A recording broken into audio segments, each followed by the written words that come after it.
is working. I'm your host, Patrick Marlett, your local gamer, with other local gamer Will.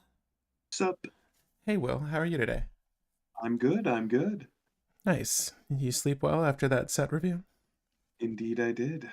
I'm No, looking forward to reviewing Legendaries now. you weren't haunted by the cards we didn't discuss?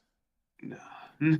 So No. today we're going to be covering, obviously, Duskmourn, House of Horror, a set that introduced some interesting mechanics, but namely rooms. I don't know if there's a legendary that cares about rooms.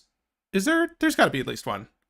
Oh, we have the Wooburg room one. It's The the Wooburg. Keeper of Keys, right? Master of Keys, Master of No, no, Puppets. no. It's Marina Vendril.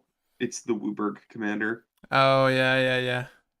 Lock or unlock target room. Speaking of unlock, or speaking of locking rooms, Mm. as you were asking what cards do that yesterday, there you go. Your There's one, commander. and then there's also the house keys. I've heard Hmm. they were brought up. It's one of those things that it's almost like battles, you know.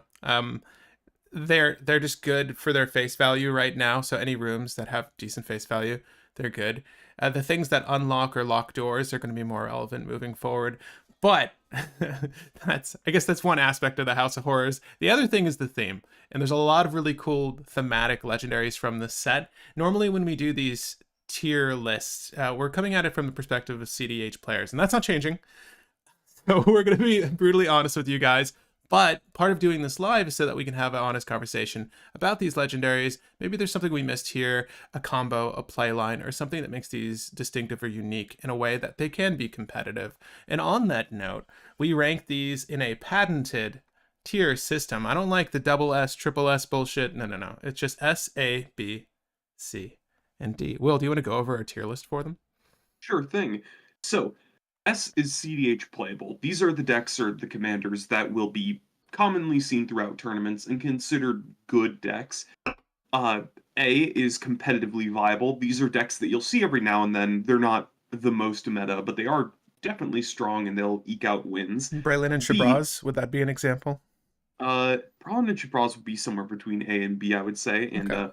B is situationally viable. These are more so the pet decks, the decks that can work, but you will rarely ever see them played competitively. Then you have C, casually playable, and D, don't play. So I want to give an example for each. I think something like a Timna in Crom is S tier. I think something like a Nadu, as we so aptly suggested, is also S tier. That guy is making the rounds. Cards like Najila are definitely S tier. A tier, I would say that Oswald fits in the A tier more than it does S tier, but that's a list I play often. It wins. I mean, I did place extremely high for the tournament I did attend. So, as the one Oswald player, I would say that's a good showing. You did get fifth place, just barely outside of the top four. Yeah, it's okay. I'm gonna try to forget that moment. What else would you say is A tier for you? I guess Um, Yuriko could be A tier. Like she's not Eureka's bad. more so A tier, yeah. Like any of the slower decks, a couple of the decks I play on the channel would probably be considered A tier or B tier. Not Right. like Saya, but more like Abdel and Old Stick Fingers are And I would say probably like closer to A tier. I would say that, and just to piggyback off of Oswald, most mono-colored legendaries are probably going to slide under A tier by virtue of the fact that they lack the options and redundancies of multicolored lists. So I would even put like a Godo or Magda in there. Pick your No, favorite no. mono. Godo and Magda are S. I don't buy it. I mean, I definitely beat a Magda at that tournament, so I won't say it's better than Oswald. But B tier again, it's one of those things where I say that this is definitely relegated to the more slower list.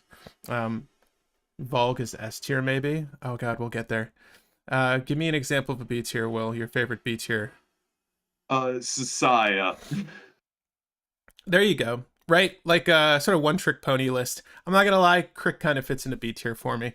It's I it's think it's good when Crick it is works, dude. probably A tier just because it can accelerate fast enough. I think it But flounders. I think it flounders. I'm sorry, guys. If you're a Crick player, then you can show me up one day, but it's very easy to stop.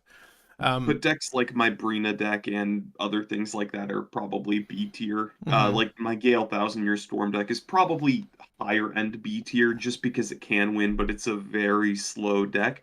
Whereas like Gale, what is it? The why am I blanking Oh, on the term? Scion Gale is probably A tier, but right. And thousand speaking years of before Gale's B. right, which is it list, and something like a Stella Lee would probably be above that so far as its own multicolor pairing Stella is Lee is concerned. probably an A or S, only S. because everybody actually thinks Stella Lee is crazy. Mm-hmm. Obnixilus is considered like lower side of S. Uh, You mean the Omnixilus Rakdos is like, Ob? Yeah, the yeah, Rakdos yeah, Kingpin. He's really good. I would say that he's a little bit better than B tier.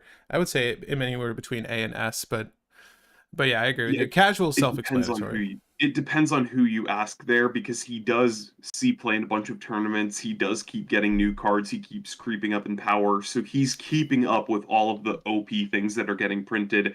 But it's a Rakdos control color, which Mm-hmm. you don't want to be playing Rakdos control ever because that's not what your colors want. Yeah, it's interesting. I feel like he's just generically good enough in effect that those colors receive support for what he does so often that it only gets finer and finer as time goes on.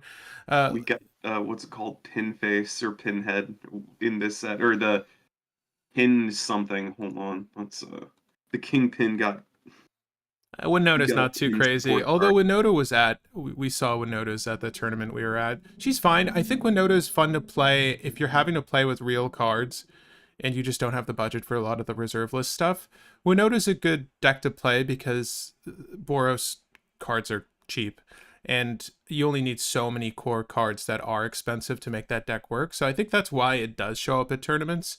Not that it's like the best deck in the world. It's fine and it does the trick. But again, it's almost like Crick where it's pretty easy to stop. Uh, just kill the Winota. Kill the Winota. And honestly, depending on your strategy, you don't mind that there's a few stacks pieces on the board, and then it could be someone else's problem. So I actually like seeing Winotas across from me when I play, at least, because my deck doesn't really care about the stacks. But on that note, with examples out of the way, we are going to be discussing Duskmourn, House of Horrors. There are 27 legendaries from this set. We'll be going through this in Wooburg order. Again, join us in the conversation throughout. It should hopefully be fun. This is not the end all be all. This is not some pure truth. If you have like varying opinions, please feel free to share them. We're more than happy to field them, whether during the live or in the comments afterwards. But let's start with white, my favorite color, and we're going to talk about the the Wandering Rescuer. Excuse me. She's had many appearances in the game, and I've got to say, I've not liked any of her cards, and it's sad because I do like Samurai, and I just want her to be good. Yeah, the Wanderer, they keep trying to make flash cards where it's like, oh, it's a planeswalker, but instant speed and a couple other Mm. things like that. And the Wanderer is playable in No, several yeah. beastie card formats, but Don't get me wrong. not Commander. Not usually, but maybe that changes today. For a 3 generic double white, human samurai noble, 3/4 body, flash, convoke, so your creatures can help you cast this when you tap them, 1 mana of their color or generic. Double strike. Okay, so there's maybe shenanigans there with like the right build. Other tapped creatures you control have hexproof. Okay, so this is actually kind of interesting. Like if you wanted to build a stacks list and you convoke her out, what's cool is one, let's just say on face value, when you tap your Leon and not that, your Archon of Emeria, your name your favorite stacks pieces in whites, your Drannith Magistrate, in response to I'm going to Chain of Vapor that because I'm going to try to go off. You can flash in the Wandering Rescuer to avert having that removal happen. The only issue here is that if this is your commander, we're all aware that you have the ability to make the Wandering Rescuer save them from removal by offering them hexproof. So the surprise is completely ruined if this is your commander. So maybe in the 99 somewhere this would be nifty. I don't think this is really good for that, but I do like that it could keep your you could keep your stacks pieces tapped with things like a static orb or things like tangle wire. You can bring them down so that they just have hexproof for the turn. There's plenty of cool ways to keep your stacks pieces, at least creature based ones, relevant and long into the game outside of mass removal. Do I think this card is worthy as a commander? No. No, honestly, no. Like, it needs to pull a lot more weight. Generally, you're looking for legendaries that have some innate value, like by way of draw, by way of tutoring, or by way of like A plus B lines of play that just let you win the game. That's usually what you're looking for in the CZ, right? So like, if you're not winning with it, then is it doing something of generic value for you? I don't think protecting your creatures is good enough. It would be kind of cool if it hit more than just creatures, right? Because, I mean, it will take effort for you to tap your other things down, but it's whatever. Well, I mean, except for your artifact ramp, that's easy, but who's targeting your arcane signet? At any rate, well, those are my thoughts. She's fine. I think she's potentially a C, only because decently statted and sized flash creature with Convoke with like a little bit of extra protection on there, you could totally make a Voltron deck that just has the good utility Voltron creatures. Then whenever off turn you want, you just tap all of your creatures to flash in the Wanderer, Mm-hmm. like pay all of your equipment, put them on to the Wanderer, and then swing and kill somebody. Right. I So think see, it's as that's good when as you're like that. that's what your opponent's waiting for, though. They're waiting to see you flash in the Wanderer, and then they shoot down your thing. And then it's like, okay, you're good now. Get your Wanderer. But But the thing is, you don't have to hold up mana, so you don't care. You just don't attack with your things that frequently. You have yeah, all of your other creatures untapped, and then your one creature has all of the things. So you just keep punching with that one big thing, keep Mhm. everything else up to flash in the Wanderer, and then you protect your stuff. So is she good in Brago? I don't think she goes in any of the. I Other don't think she goes in existing any. commander. Yeah. Yeah, any of the existing cEDH decks. I think that she's good tech for some casual decks because just saying nope to removal is pretty good. But I don't think the Wanderer is going to see much play anywhere. I'm But honestly fine with saying C if you want to do something casual with her. That could be fun, and you get to utilize some really cool Voltron white cards. Be nice to see Pure Steel Paladin played for card advantage, stuff like that. It's not bad.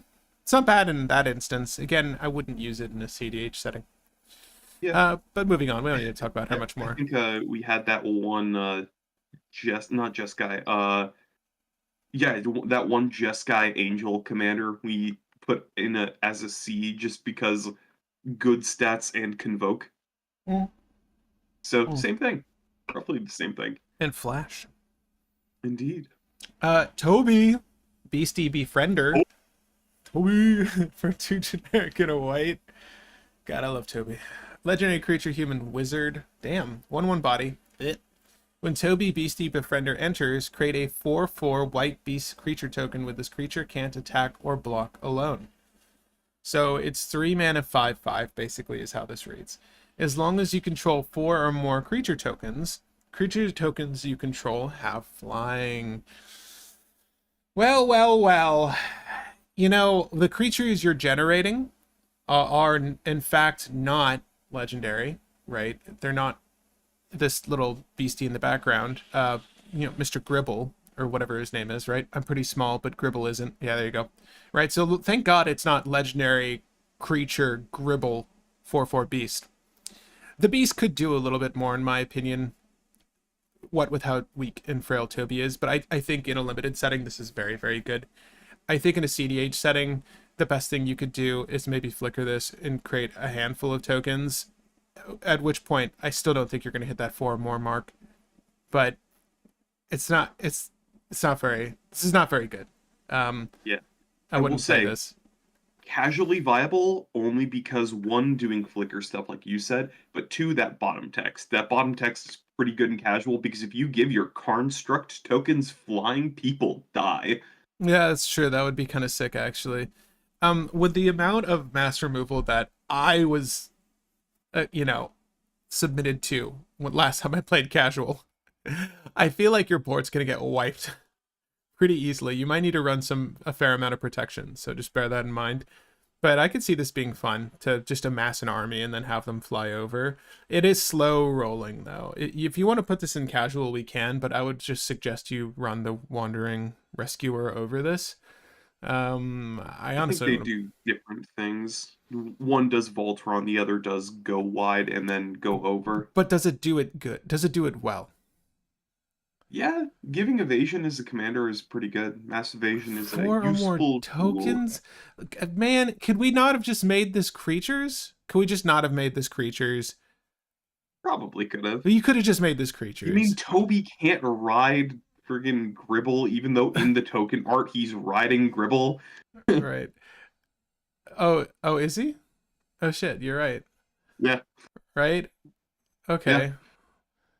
Um, I don't know. Flavor loss. Still see. I think it's playable. I'll leave it to you guys. Where does Toby fall for you? It's either between a C or a D for me. Like, would you want to play Toby, Beastie, Befriender in a casual setting? Here, I'll leave a poll. Toby, Beastie, Befriender, and then we'll move on. Befriender. Which tier is it? Is it C tier? Is it D Also, tier? for Kuma, is Chulane A, S, B? My statement on Chulane is probably Chulane is a very low A right now, Yeah. close to being B, but because Chulane is a very slow commander, but right now we are too hopped up on all these different fast combo lines that Chulane kind of falls short against Yeah. a lot of decks. Yeah, it's rough. I feel like everyone's suggesting. I feel like I've seen videos pop up recently where it's like, is the meta slower? It's like, nah, it's the same shit. Nothing's changed, really. If I'm being honest with you, for as long as I've been playing cEDH, nothing's changed. There's a few new cards that improve old play lines, but it's all the same shit. It's like I'm not surprised by it. It's very fast moving. Please be ready. Hey Ori. I think a lot has changed, but it's not in a good way. It's gotten faster Yeah, it's gotten with more. faster. Well, I mean, what else is supposed to happen? I mean, we're getting more efficient cards, right? Well, We're, we're getting more efficient proactive cards, but not efficient reactive cards. Because well, even if you look at like the flares and everything like that, they're all I protect my combo line more than anything else, or like I remove a thing that's stopping me so that I can go for a win. right. But like Archon of Emeria is like one of the last good stacks pieces we've had to actually slow down the game. We don't get good stacks pieces too frequently, and we need more ways to just slow things down. Well, I don't disagree. Um, and Toby ain't gonna help with that shit.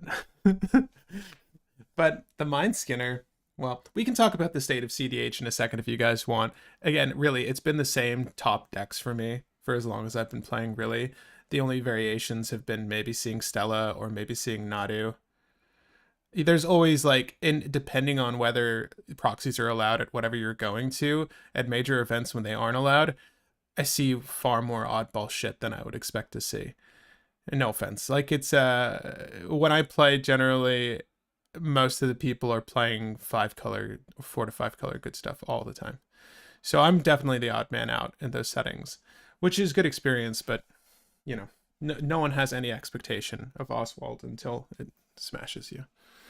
The Mind Skinner for trip. Oh, huh? I was going to go for it. The Mind Skinner, Yeah, yeah, yeah. blue, blue, blue, legendary enchantment creature nightmare with 10 power and 1 toughness. The Mind Skinner can't be blocked. If a source you control deals damage to an opponent, prevent that damage, and each opponent mills that many cards.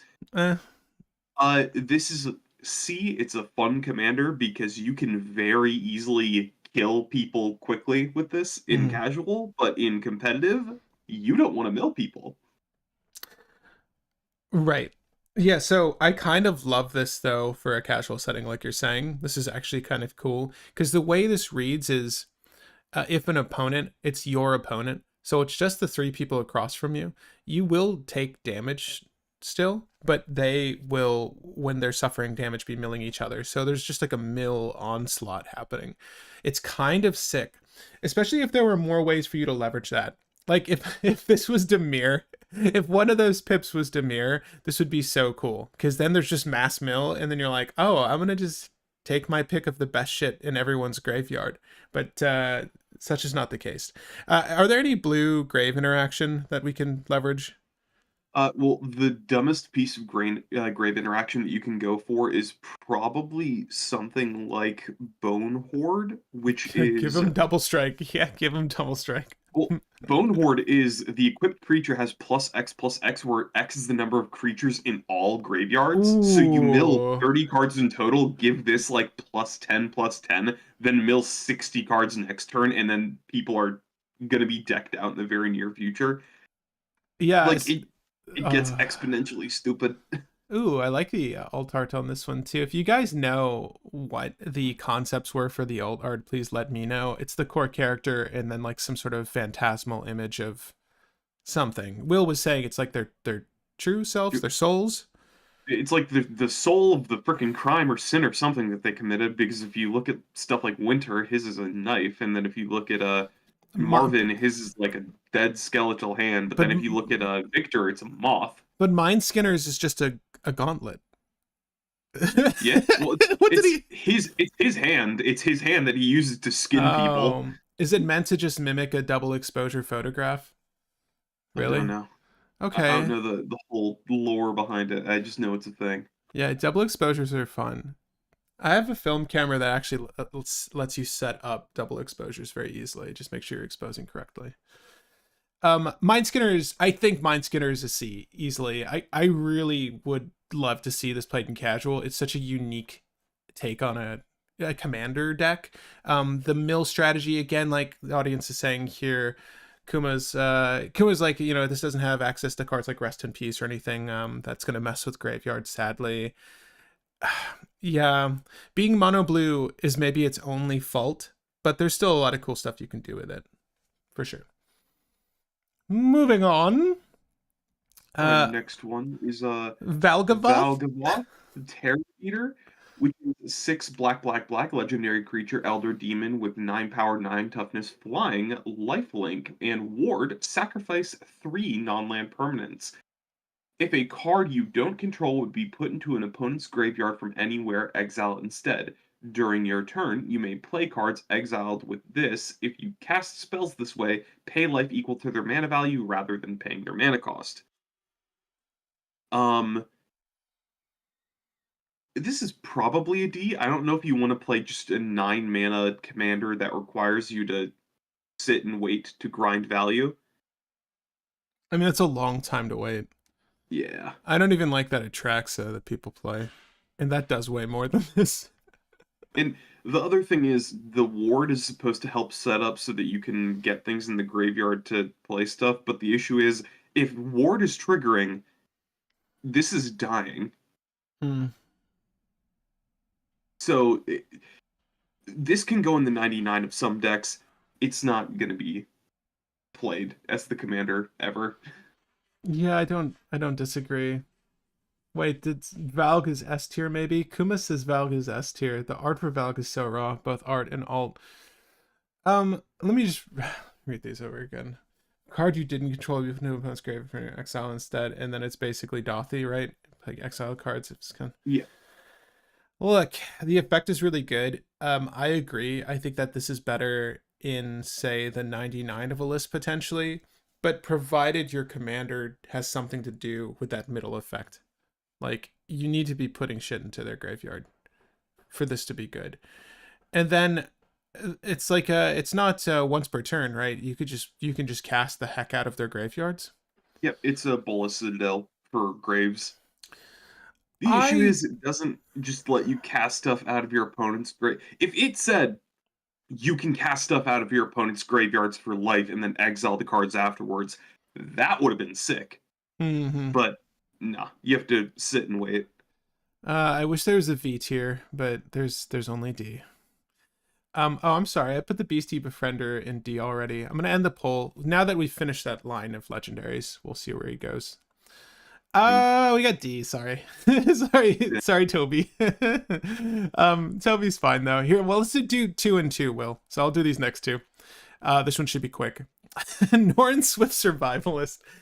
He makes a return. If you've never seen Norin the Wary, look that card up. It is more interesting, in my opinion, than this.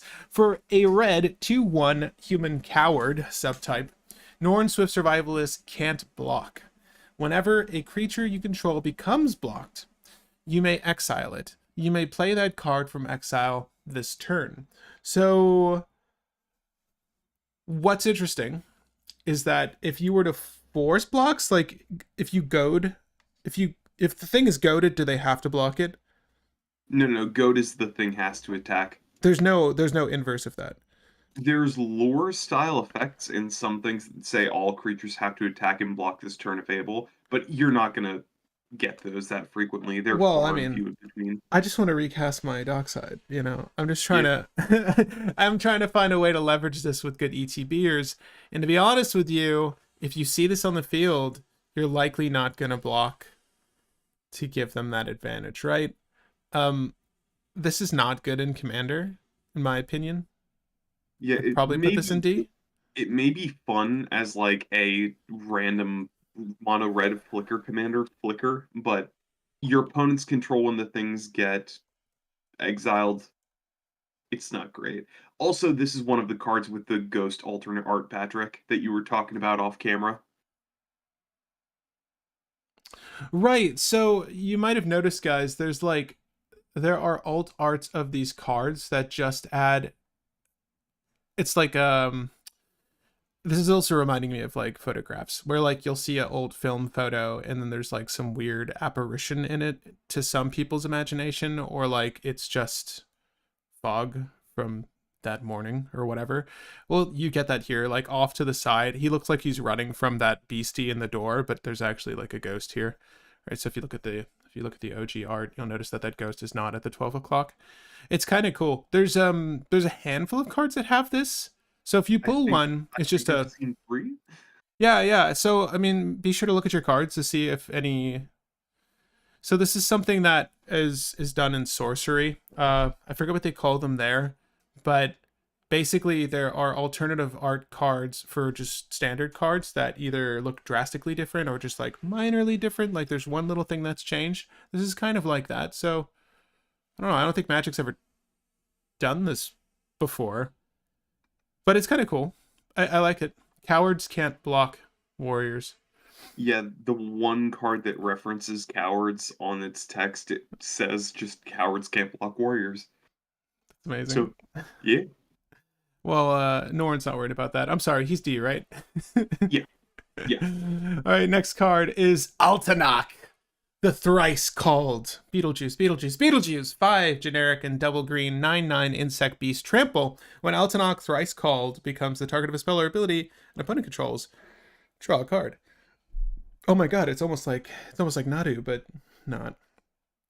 For generic and green, discard Altanak thrice called. Return target land card from your graveyard to the battlefield tapped. Huh. D, All right. Hmm? D. Not A for Altanak? No, no. Oh, there's not even alternate art for this. Say its name. Oh, does say its name reference Altanak? And say its name is another card from the set that has Altanak on the art, I believe.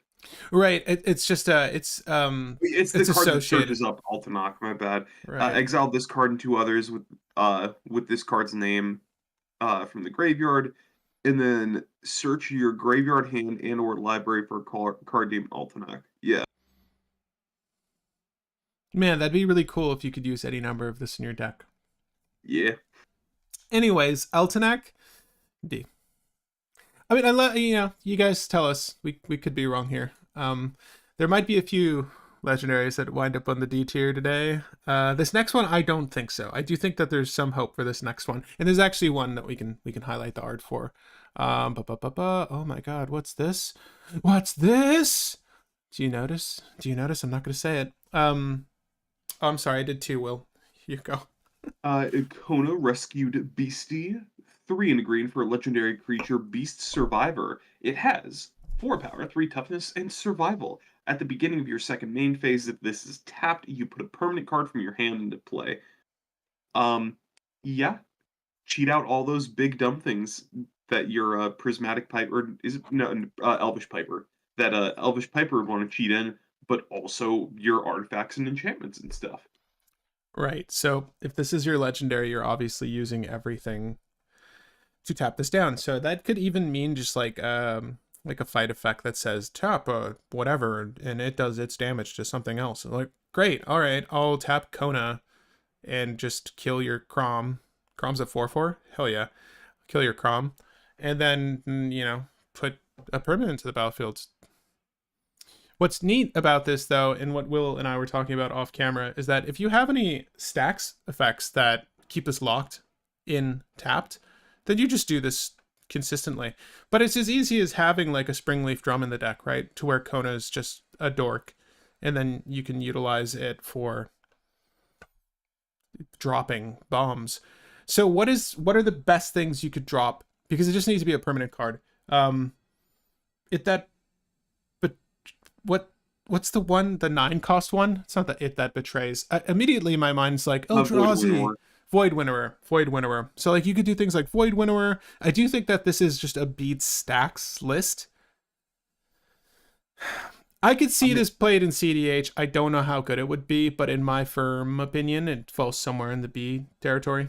You could cheat in Blightsteel Colossus, It That Betrays, Ulamog to get that Annihilator 4 into play and just have it indestructible. You could cheat in is Flare no Flare of Loyalties is on cast. Portal to Phyrexia is pretty sick, actually. I like that Yeah, Portal suggestion. to Phyrexia is a brutal one. Yeah, give me your favorite mono green You could cheat in one of permanents the you can drop down, Ulamog's as well which to includes just obviously start colors. shredding people's decks. Some of the Kozileks are still It pretty good. hurts that it's second main, so it's like your thing Oh, might be big and have Annihilator, but you're gonna have to wait. Nullstone Gargoyle is actually kind of playable in a Kona Oh, deck because you're not yes. casting stuff. No, yeah, dude, Nullstone Gargoyle is great. If you guys have not seen this one, this is a really fun one that I did want to make work in Belby. It just didn't work out. But because of that, I have just a copy of it lying around. Whenever the first non-creature spell each turn is played, counter that spell. So in mono green, this is really, really gnarly. Basically, this helps you get to Beat Street or makes Beat Street more accomplishable because you're just stunting. But people need to just throw out a non-bow and then they get to do their things, provided the things they're doing aren't creatures. But you could still be rocking creatures. Like you could still just cast your Manglehorn, tap Kona, drop another thing. You know what I mean? It's kind of sick. I actually like Nullstone Gargoyle here. Pharaoh Statue's hella good too. That's a 16. I'll look up some of these cards because I know not all of them are going to be immediately recognizable for people. But God Pharaoh Statue is great. Spells your opponent's cast cost 2 more to cast. At the beginning of your end step, each opponent loses 1 life.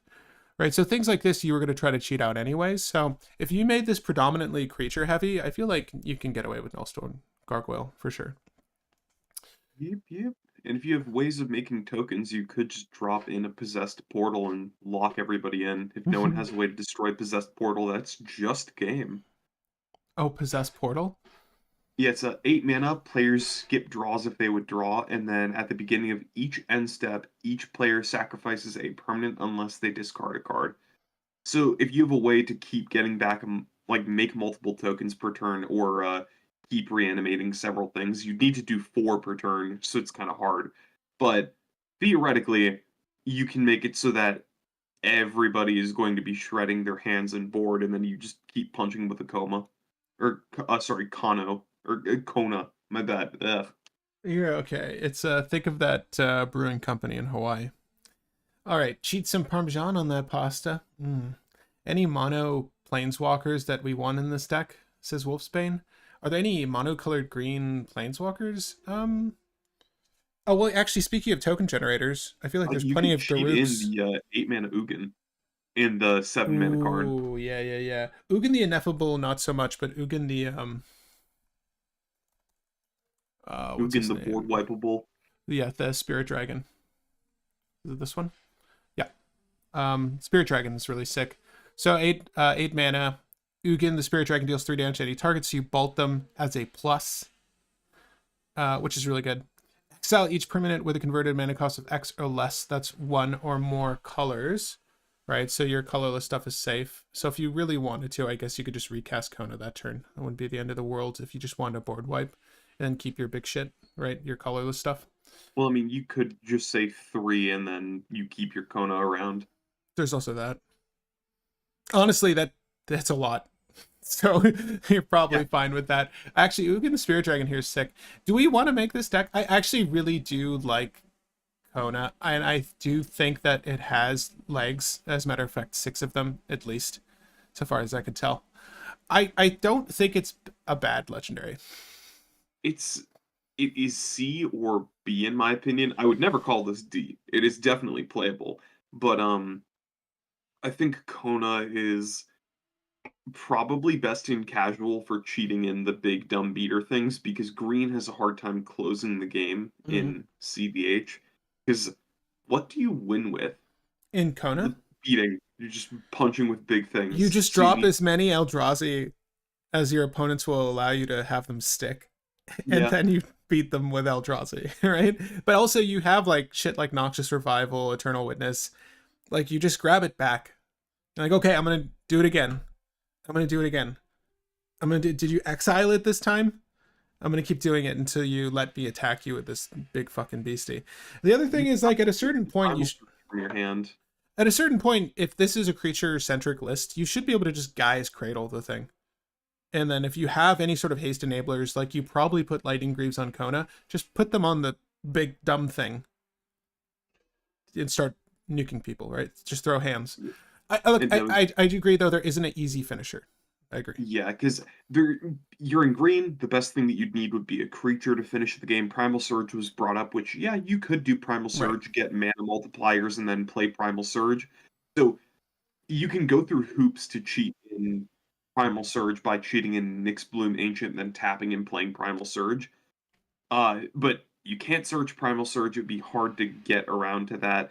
Theoretically, if you just used all of the mana multipliers in the world, you could play a different version of my old Society deck, which was Primal Surge. Um, Honestly, the best way to play Kona may or may not just be play Kona, like play all the random one cost ramp things that you could play. Play like 60 to 70 lands, and then ways to search up Cultivator Colossus and Cultivator Colossus, and then ramp into so much mana that you can win the game off of anything. But that's still a whole lot of hoops.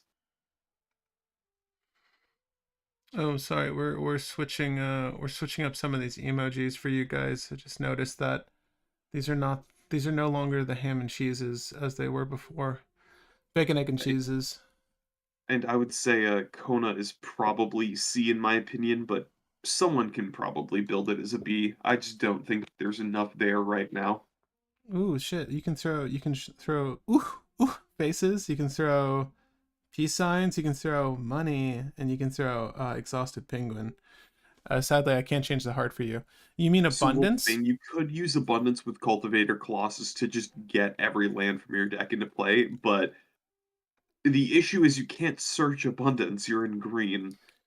All right, guys. So I'm just gonna throw it to you really quickly. I think that Kona is a B. Will's between a B and a C. I'm curious as to whether you think that Kona is playable at all, only good in a casual setting, or is potentially cEDH playable. So let me know. I'll put up 3 options for you guys. It's C tier, or sorry, B tier, C tier, or D tier. Where do you think Kona falls? This is definitely one of the more interesting ones from the set, in my opinion. I'm gonna leave it in S for now, because I don't want to mislead anyone. All right, next one, Will. Tyvar the Pummeler. 1 green for a legendary creature elf warrior with 3 power and 3 toughness. Tap another untapped creature you control, and Tyvar becomes indestructible until the end of the turn. Tap it. Then you may pay 3 green. Creatures you control get plus X until the end of the turn, where X is the greatest power amongst creatures you control. You can make your stuff pretty big just by putting some equipment on one thing and then activating Tyvar and making everything really big. Alternatively, you can just activate Tyvar twice, and at minimum, you're giving everything +9/+9. Um, a lot of potential on Tyvar. I think he's kind of like a mini Craterhoof in the command zone that can protect himself. The only issue is he does not have utility outside of giving everything +9/+9. So it's kind of like a weird mono green Godo list where you just want to make mana and play your commander to win. Mm. Some potential, but I think probably best in casual. Best in casual. Maybe a B, maybe a B, but I'm leaning towards C. No, I think Kona is a good example of a B.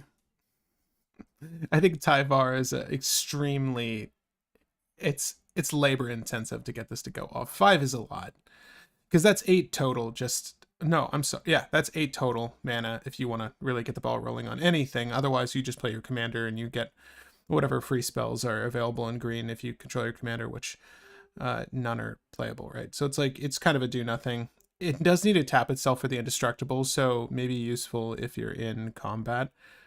It's not tapping itself as part of the cost, by the way. So, like, if he is in fact tapped, then you just ignore the tap it aspect. The fact that you have to tap him sucks.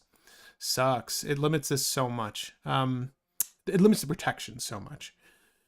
And there are other ways to remove creatures. So it's like I don't know. It's a little gimmicky. I would say if you really want to do it in a casual setting, but I don't think that this is going to be viable in cEDH. I would love for Tyvar to throw hams, but we'll see. I'm going to put it in C. It's as far as I'll go on Tyvar. Are there not better things to do in green? In mono green and casual? Are there not better things to do? Oh, in casual, people just ramp out and do big dumb things. In casual, he's brutal though because if you give one thing like there's like a 2 mana +5/+0 spell that you can play in green, or no, it's 2 mana +5/+5.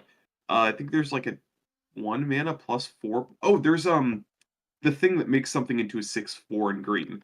If you use Oh, that it's with the Tyvar, Hydra. Oh, shit, I know what you're talking about. Wyvern. It's it was a Sylvala card for a minute.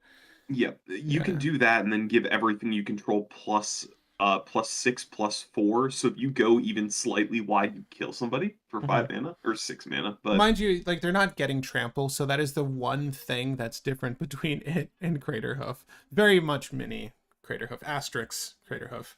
Um, if you ever get to the late game where you have 10 mana and Tyvar in play, though, that is usually just game. Because if you have like a 5/5 in play, then you just go, I pay 10, I give everything +15/+15. If two things connect with you, you are probably dead at this point. so that's my thing, right? So Dos was saying elves usually want card draw on the command zone. I mean, this is if you're going for like an elf ball thing. It is an elf. Isn't Eladamri better? Is this the new one?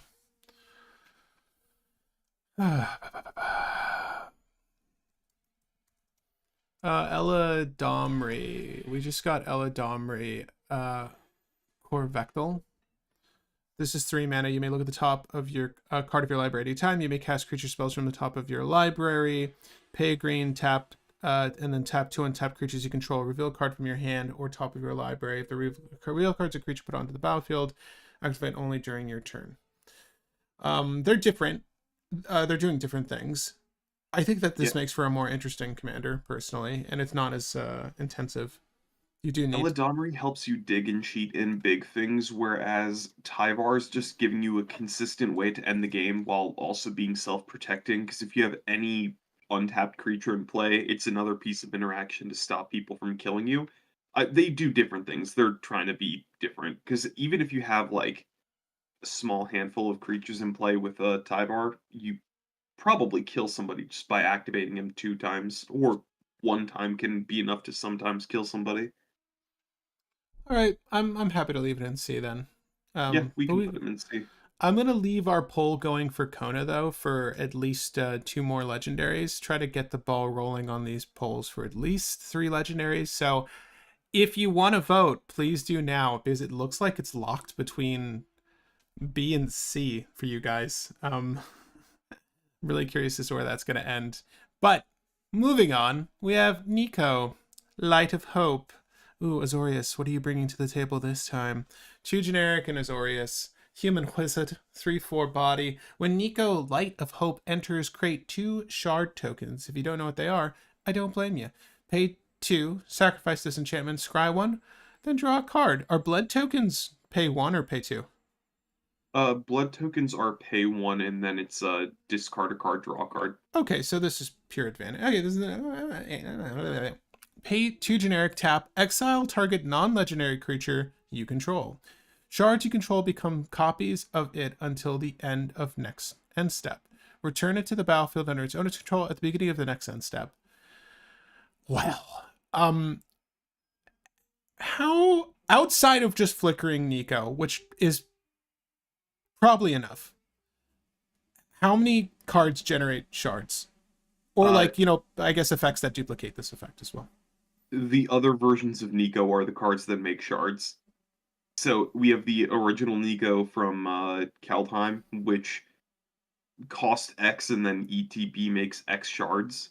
Mm-hmm. And then do we even have is there even another Niko that makes shards? Hold the phone. Give me a second. I'm gonna Yeah, no, I'm curious as to how many cards actually synergy with this because I it frankly like the card.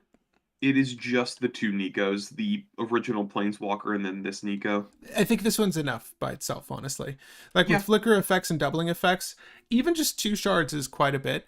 Obviously, this is requiring you build this list a very particular way. So, in what is the best scenario? What is the best case scenario for Niko? What are your shards becoming? And as was mentioned, shards don't have to tap to do the thing. So, if you want to have an exit strategy for this, if your plans go south, you can in fact, because they're still shards, you can in fact break them and do stuff with them still. Scry and draw, that is. But what is the best non-legendary creature you're going to exile? Uh, well, you can just exile a big thing. Like if you exile a Sun Titan, then you're getting everything from your graveyard back into play. Yeah. It's just utility of take a big dumb thing that would be really good if you had multiple of them in play, Mm-hmm. make multiple of them. Right, when it enters or attacks, right? So in my mind, I was thinking the same thing. Like, I wanted to have, when attacking, an ETB. Like, I just need to make sure that I'm doubling down on this. It's important to note that your shards will have summoning sickness if this is turn of, so you're probably not going to be able to play Niko and Sun Titan on the same turn anyways, but if you're ramping out, yeah, that's nasty. That's really nasty. Yeah, so anything else other than Sun Titan, Ranger Captain of Eos? It's not bad. Yeah, so name your favorite effects that you would play into Niko, and then we'll go from there when we're rating this. Is Sun Titan really played in cEDH?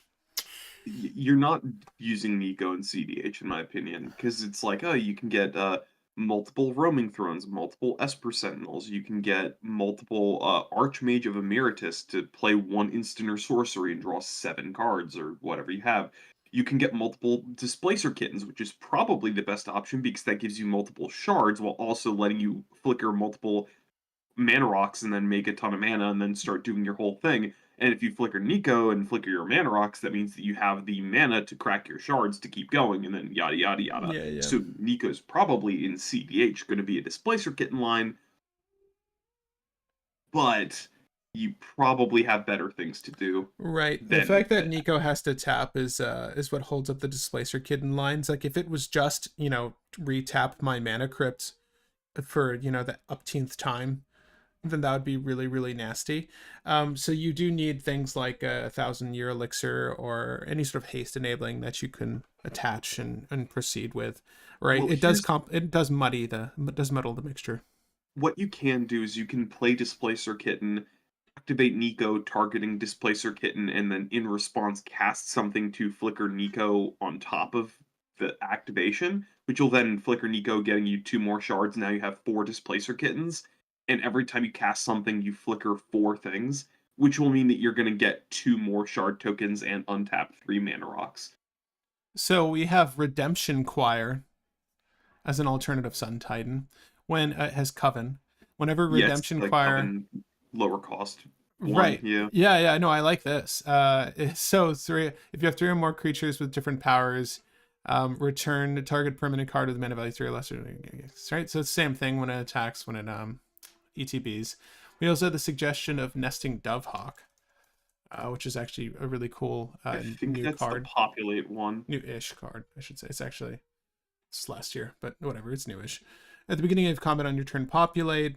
Right. So you make more tokens, which is really good, honestly. And then whenever a creature enters the battlefield under your control, put a 1/1 counter on nesting Dovehawk. We're really One into it for the at beginning of combat business, the populate. Now, one dumb thing that we can do, scrap trawler. Start doing the normal artifact storm stuff, but much easier. I sacrifice a 3-drop and I get 4 1-drops back. Right, because when it becomes a copy until end of turn, it'll take on the mana value of that creature as well. Mm-hmm. There's Hmm. there's a bunch of things. Unfortunately, I don't think Niko does anything great, but Niko No. does a little bit of everything well enough. I feel like someone could, if a real tryhard, no, and if this is you, please forgive me. I mean, if you're really interested in making it happen, I don't mean try hard in an insulting way here, but I do feel like you will have to try hard to make Niko work.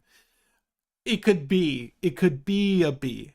I do think that this is more of a fun, casual list to handle because I think it needs time to get to those setups. Am I wrong? Just by virtue of the fact that it's 4 and it's Yeah, slow. I like it a lot. Can you guys hear Tuba Man, by the way? I have to deal with this. I It's do not daily. hear Tuba Oh, Man. thank God. Okay, it's just me. Great. There's a guy that likes to sit at the bus stop outside my building. He used to do this at 1 fucking a.m. and play tuba. And it's not like he's playing songs, he's just practicing progressions. So it's the same progression for like 2 hours. We've filed noise complaints so many times, and the dude is still here. Anyways, Niko's in C. Yeah, Is it my next one? Oh, cool! I get the guy in the ads. Nashi, Searcher in the Dark for Demir, Rat Ninja Wizard, 2/2 body, Menace. Whenever Nashi, Searcher in the Dark, deals combat damage to a player, you mill that many cards. So 2 right now. You may put any number of legendary or enchantment cards from among them into your hand. If you put no cards into your hand this way, put a 1/1 counter on Nashi. I love how this works thematically. I don't know if this is that. I don't know if it's that good. I almost feel like this is this. It's fine. I mean, yeah. it's interesting. It's Demir is a really good color for legendaries. Like, there's a lot of really good Demir legendaries already. I don't think that this is taking any one of their spots as like your next cEDH commander. I do think that this is maybe not even good enough in casual. You tell me. Like, this feels kind of weak. It's not going to do much in casual because it's potentially drawing 2 cards per turn in casual. There's enough legendary equipment that you might be able to make Voltron, then enough legendary or there are enough auras that could potentially buff it that you might be able to make some kind of Voltron deck, but it feels iffy. All it fits as a C as a Demir Voltron commander, He maybe. he is a ninja, Ori. Does this change your opinion? Is there something I should No. be aware of? If it's yeah, well, yeah, There's nothing fancy with just a generic ninja being a ninja in the command zone. I guess you're right. It's fine. But the menace is actually kind of cool though. Like, you will be able to do the thing. Is this kind of search that valuable? No, I would rather just Oswald and like birthing pod out good shit than. That's what I mean by inherent value. Like, this reads as value. It's card advantage if the thing you need is a legendary and or an enchantment. Also, by the way, I don't think we answered it, but earlier, as Koma is finishing up now in our poll here, and again, feel free to keep voting on this poll as it's standing. Rooms, they're split cards. If Koma were to place that onto the battlefield, does it unlock both doors? Does it unlock neither door? I think I just need to look at the reminder text on a room really quickly. I guess I'll just do like the prop closet. I know it's not green, but It's the first one that came to mind. So the way it reads is you may cast either half. So the fact that you have to cast the spell to open or unlock, rather, one of these sides leads me to believe that if Koma were to place an enchantment room onto the battlefield as it wasn't cast, it's two locked doors. It's two potentials, but nothing at face value. Um, that's my interpretation. Correct me if I'm wrong, but I did just want to answer that question because I thought that was an interesting one. Will, am I perceiving this wrong? Yeah. If a room enters, neither side was cast. All doors are locked. I mean, Yeah, that's again, just looked up the ruling. I see that it was put in chat as well, but yeah, I just looked up the ruling on that. all right. Well, Nashi in the dark, dark D for dark. I think C. You can Oh, use Nashi enough in casual because if you have auras, there's probably enough auras in Demir that you can make aura Voltron pretty easily or I, legendary equipment Voltron pretty he, easily. when it comes to casual, I need to know that it's offering something unique in the space. Is this offering something unique for casual players? Like, is there nothing else that does anything like I this? mean, it's a heavy draw commander. The only other time that you see like a Voltron draw commander is in Boros usually, but even those feel bad. This feels a little bit better than those, so I think it's playable. It's a color shifted version of something that people like. Well, okay. You know what? I'll say casual just because if you are doing that and you mill like 7 cards, odds are likely you hit whatever your reanimate target was. Right? You're not gonna if you see the legendary creature, you're probably not gonna grab that. You're probably gonna grab like some form of enchantment, like an animate dead, and Well, then reanimate that. Like it's actually kind of cool for that. I yeah, don't disagree. it's the fact that it's put any number of legendary and or enchantment cards is what makes it good because once this becomes 10 power, you can get up to 10 cards in hand. So just going like, oh yeah, my 2 mana commander is now making me draw like a full hand every turn is pretty good. Mm. And then setting up graveyard, doing reanimator stuff because like you said, your animate dead is going to be go to your hand and your Rozaket's going to go to your graveyard. Then you animate dead Rozaket, do dumb things. Okay. You know what? I honestly glazed over the any number.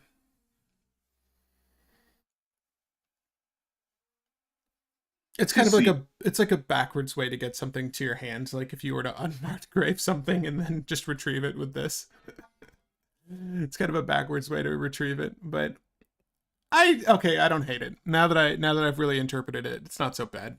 it's put But any number of cards from among them into your hand. The cards that were milled by this right. effect. Specifically. Yeah, never mind. You Yeah, can't just anything any well cards that were you may put any among them into your hand. It needs to be the pile that were milled then, not previously. So yeah, it's specifically when you do the thing now. So I guess you could like top deck tutor and retrieve it that way as well. yeah.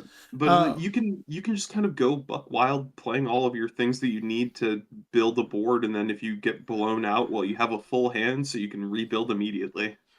and why is the Wandering Emperor so high? Nashi is better.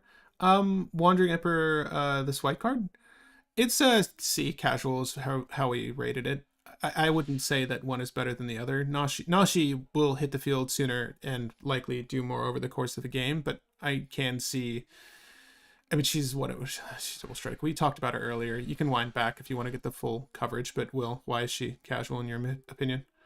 The Wanderer is in there just because it's a good keyworded card that can be cheated out at any point for basically zero because of Convoke, and it has a little bit of extra protection on there, so you can play all the good equipment things or all the good equipment creatures, then just at any point tap your creatures, play the Wanderer, put your equipment into play, and kill somebody.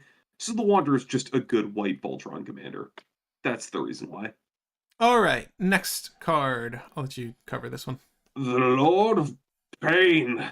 3 black red for legendary creature human assassin with menace. Your opponents cannot gain life. 5 power, 5 toughness. Whenever a player casts their first spell each turn, choose another target player. The Lord of Pain deals damage equal to that spell's mana value to the chosen player. Uh, See, this is a fun casual burn commander. You just kind of play him and sit and watch the world burn because There's other Rakdos commanders that do similar things, but it's only when you play cards. This is when anybody plays cards, and it prevents life gain, so Mhm. he's fun. He's just sit there and watch the world burn because people are playing the game. I dig it. What colors would you prefer Lord Pain to be in? Anything in white. If he could slow down the game, he'd be so much better. And if Yeah. you literally change the red for white or the black for white, he'd be really good. Even if you use Mardu, I'd be quite happy. Oh my god, if this was Mardu. Like too generic in Mardu. I Yeah, like it. I like it in C. I don't see it going any higher than that. This is not. agreed. Yeah, this is not something. Again, C is just casual, so it's either adding something new to the table or just playable and casual. Nashi, you could maybe someone could try to make a some form of cEDH deck out of that, but I don't really see it happening. And Kona, Next, sorry, I'm gonna oh, let Kona you finished Kona beastie Kona. deck. Kona staying in C. Kona's staying in C. I am impressed. I do think that there is something there, and I'd like to brew Kona next, but moving on. Yeah.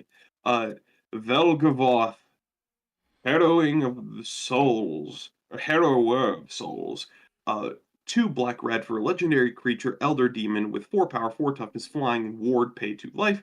Whenever an opponent loses life for the first time on each of their turns, put a +1/+1 counter on Valgavoth and draw a card. D.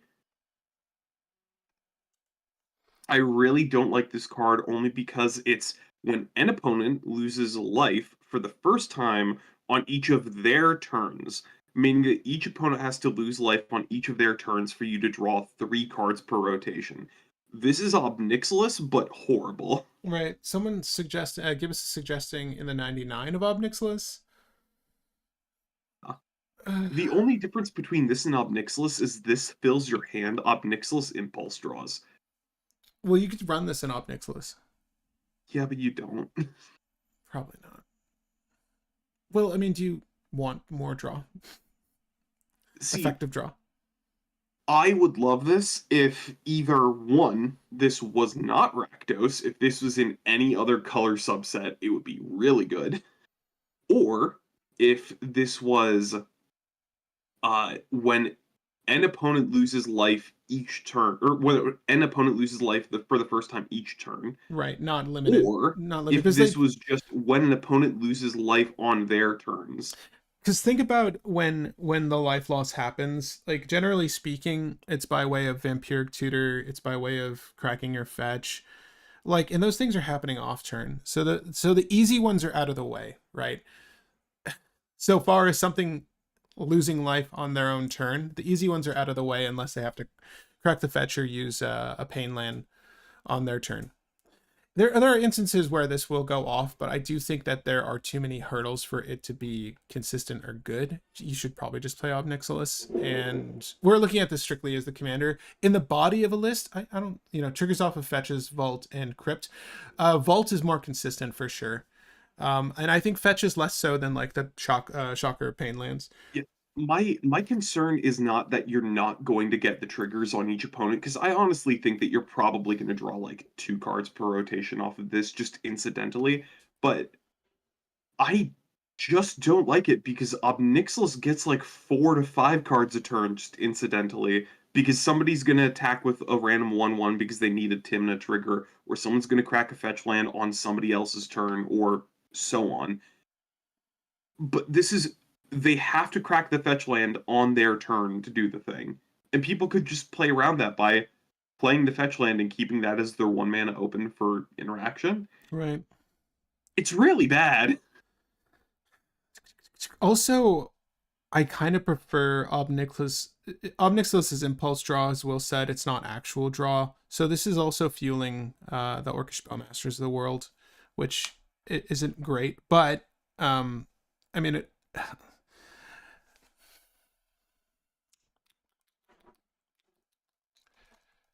It just makes me sad. yeah, it makes me sad too, man. I'd say D. It is infinitely worse So Obnixilis. good. So good. I mean, your own Oakish Bowmaster probably would help with this a bit.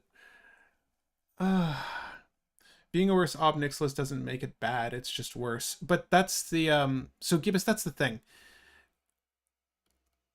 And I want to stop to take a second to just have that conversation with you guys. If the other thing exists and is better, it wouldn't be right of me to recommend this over that. I'm just gonna say you should just play Ob Nixilis, right? Yeah, It because has it's pretty much why would you want to play this over the strictly better card? Now, granted, yes, you it could lets play it you. for jank and dumb reasons just because you want to build this over building Ob, or you don't have an Ob, but you have this. But the Ob's not idea expensive. Is he is, expensive? It's $3. eh, Buy it for $3. little. Okay, yeah. Wait, Ob Nixilis costs less than him right now. Funny. You could test it in the 99, but the point of this tier list is their Command zone. potential in the CZ, right? We're grading these as commanders, not in the 99. That's a separate conversation. You could test it in the 99 if you want, but I'm not going to recommend that card, Valgavoth. We don't even need to remember its name.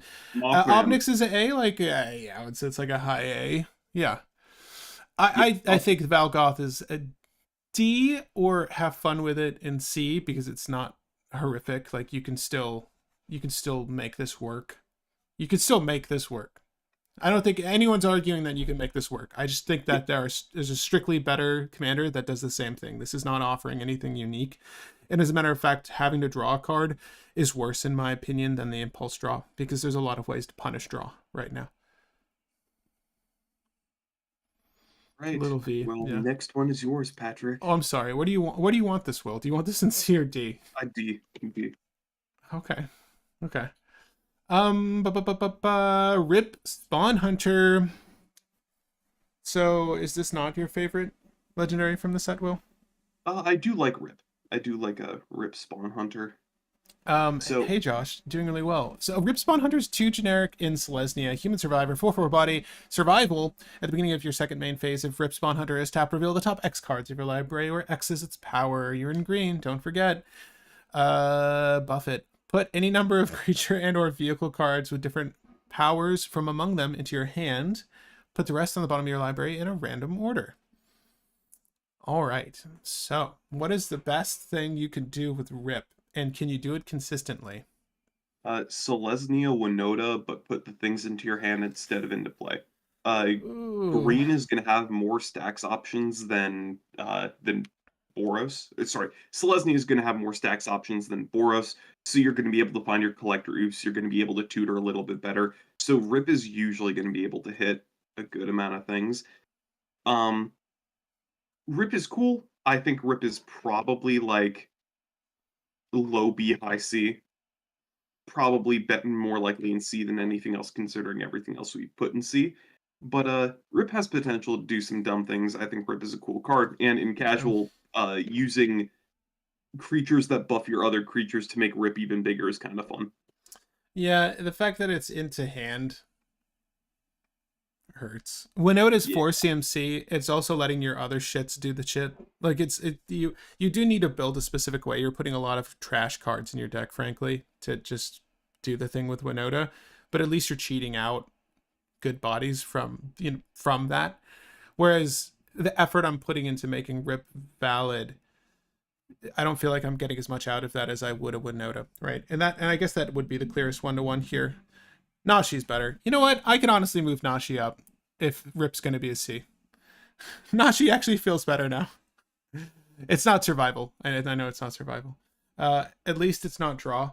Yeah, and again, not that draw should have a negative connotation to it. It's just that there are things that punish draw where put to hand is not a punishable effect. Or, exiling and then being able to cast on my next turn till my next turn is not a punishable effect.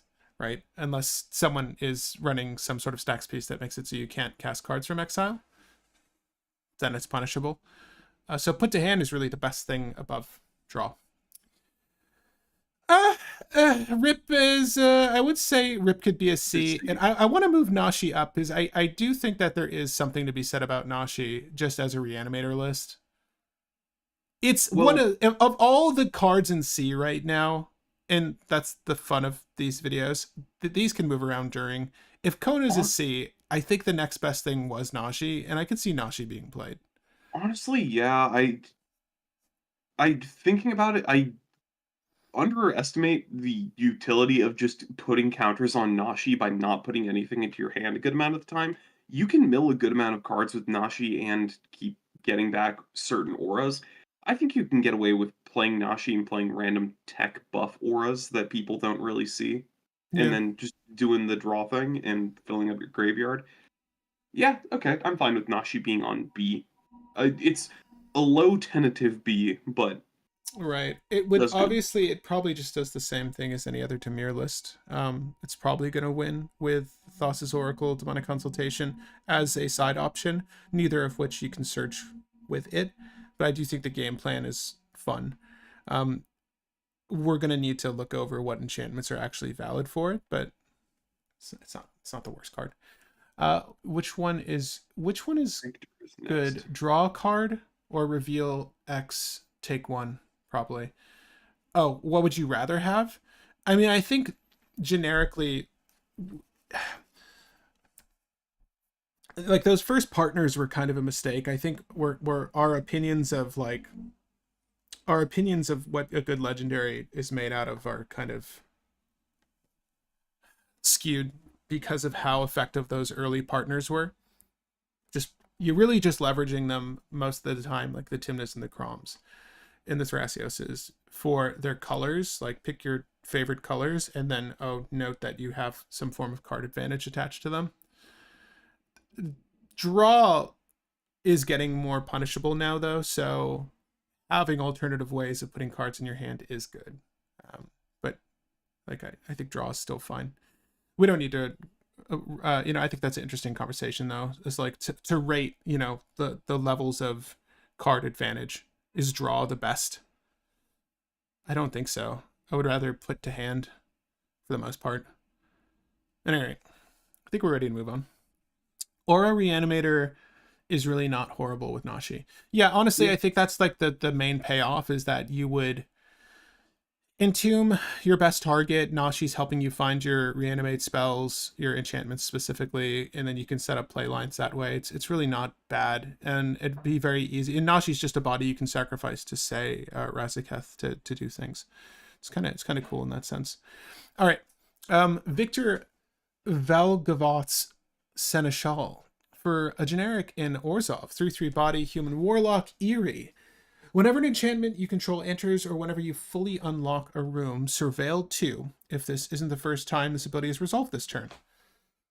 If it's the second time, give him 2 margaritas.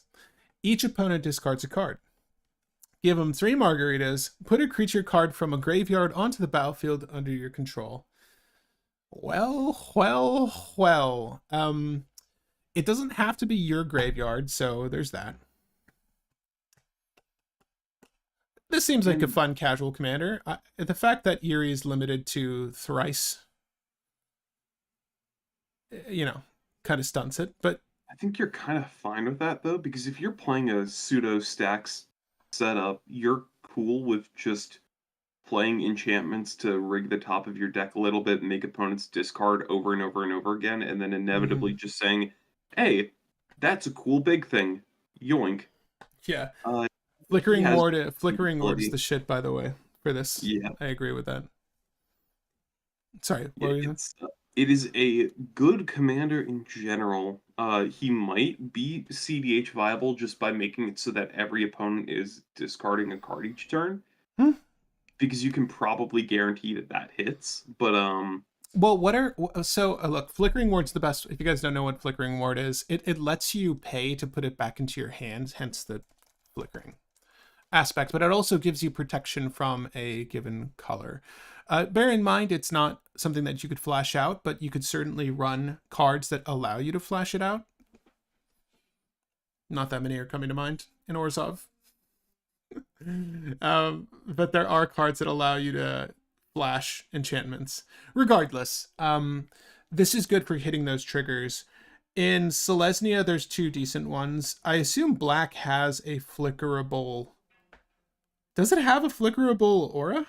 yes, they use it in Frick to do a loop. Black Well, is a then, couple actually. so we would probably play that here too. Yeah, your game plan is try to hit that second one as much as you can, sometimes the third one as well, and then get value. Flickering Ward's good because it lets you reset Victor so that you can get it twice per turn. If you can flash in auras, even better. But yeah, Oh, Victor can do some dumb stuff. He can shred hands kind of well. He's pretty slow though, but you maybe good know, enough for B. honestly though, like if you use a flicker effect on Victor, you could actually reinitiate this too. I mean, if you really want to go ham on this, but that is requiring a little bit more mana. Maybe you're on Sarah's Sanctum though, so you could kind of like leverage your enchantments to keep the ball rolling on this. There's some cute things you could do with this. A discard each turn is kind of nice. Does Tiny Bones anyone? How does our boy It's read? If an opponent discarded a card this turn, you draw a card, you lose 1 life. You can use Tiny Bones in the 99 of this. Because this is per turn, right? Yeah. I don't know, Will. Where do you think this lies? He doesn't need a flicker effect. He can reanimate himself. Oh, you want to kill him and reanimate him? Because you could do that too. Yeah, people were saying get the third effect, sacrifice him in response to his third effect, and reanimate him because it's not a target. That's why people were bringing up the Oh, not oh, target. oh. Thank you. Leshrac Sigil is the one in Crick. Thank you. The new card from MH3, Chthonian Nightmares. Oh yeah, Chthonian Nightmare. That's another really good one. Mm. Are we on B? And we can go on B. Yeah, that he does enough. Yeah, I mean it's I love Orzhov. This is one of my favorite control colors. I know it's weird to say that without the blue. But Orzhov has a lot of ways to make just punish your opponents. And this is not bad. I mean, the first effect is whatever. Surveilling 2 just gives you play options, potentially reanimate or something with flashback, or really it's Savine's wreck in most cases. But the second ability is great. Just a across the board discard on a commander is really nice. Are there many cheap commanders that just make your opponent discard? I can't think of too Not many, a ton. Like right? I think the cheapest is the Raven Man, but he says pay 4 mana and tap him to make each opponent discard a card. So what I like about Victor though is, I've always wanted to manipulate a hell-bent deck, and the best one that I ever created was Rakdos with not Ragavan. You know what I'm talking about, the 0 cost goblin. I had one Oh, that Rograk. Rograk, and then you would put Sire of Insanity out. It was a transmute build that would get Sire of Insanity out, and then everyone was just screwed, and then you had a Sire of Insanity. Especially if you turn 1 that. It's so good. Obviously, you don't really want to do it when someone's established a board, but this would not be a bad Hellbent. This is kind of letting me live that dream of having a Hellbent commander. Having my opponent's Hellbent, at least. That's the major benefit here. Sire of Insanity, obviously, kind of, it's very much a double-edged sword. Chthonian Nightmares with this. Loops would be sick with this. Rograk and is a kobold, not a goblin. Well, there is my confusion, and you're absolutely right. I don't want to mistake the two. Very different, those mythical creatures. Victor is a B. Yeah, we can go with the V. And next card is probably one of my favorite casual commanders from this set, and it is Renma, Creaking Nest. 3 black green for a legendary artifact creature Scarecrow with 5 power, 5 toughness, menace, and reach. When this enters the battlefield, or whenever you play a card with 2 or more card types, each player creates a tapped 2/2 bird creature token with flying, and the tokens are goaded for the rest of the game. So you play this, you proceed to just play ornithopters and artifact lands and enchantment lands and kindred spells because kindred is also a card type that's stapled onto another card type. And then you give everybody a flock of angry burbs, and everybody beats the crap out of each other and kills each other. I love this deck in casual. You're gonna need to have so many tokens for them. Yeah. I mean, I just want to look at the bird tokens. Do they look cool? And they look pretty cool. you got a little bird that's eating a worm, or that's its tongue. Uh, I think it's its tongue. let's look up. Nah, opened it in a different thing. Okay. Well, You okay. cannot tell. I zoomed in on it, and you cannot tell. Oh my god, it's a two-headed bird. It Oh, I has didn't even two notice that. heads. That's a tongue, sir. If it has two heads, that's a tongue, and it's stolen the length of the other one's tongue. Yeah, I was gonna say it works like the charging cable things where you pull on one side and charge the other side. Imagine these just flying around with its tongue. That's enough to scare me. The raging death of the Renma Raven.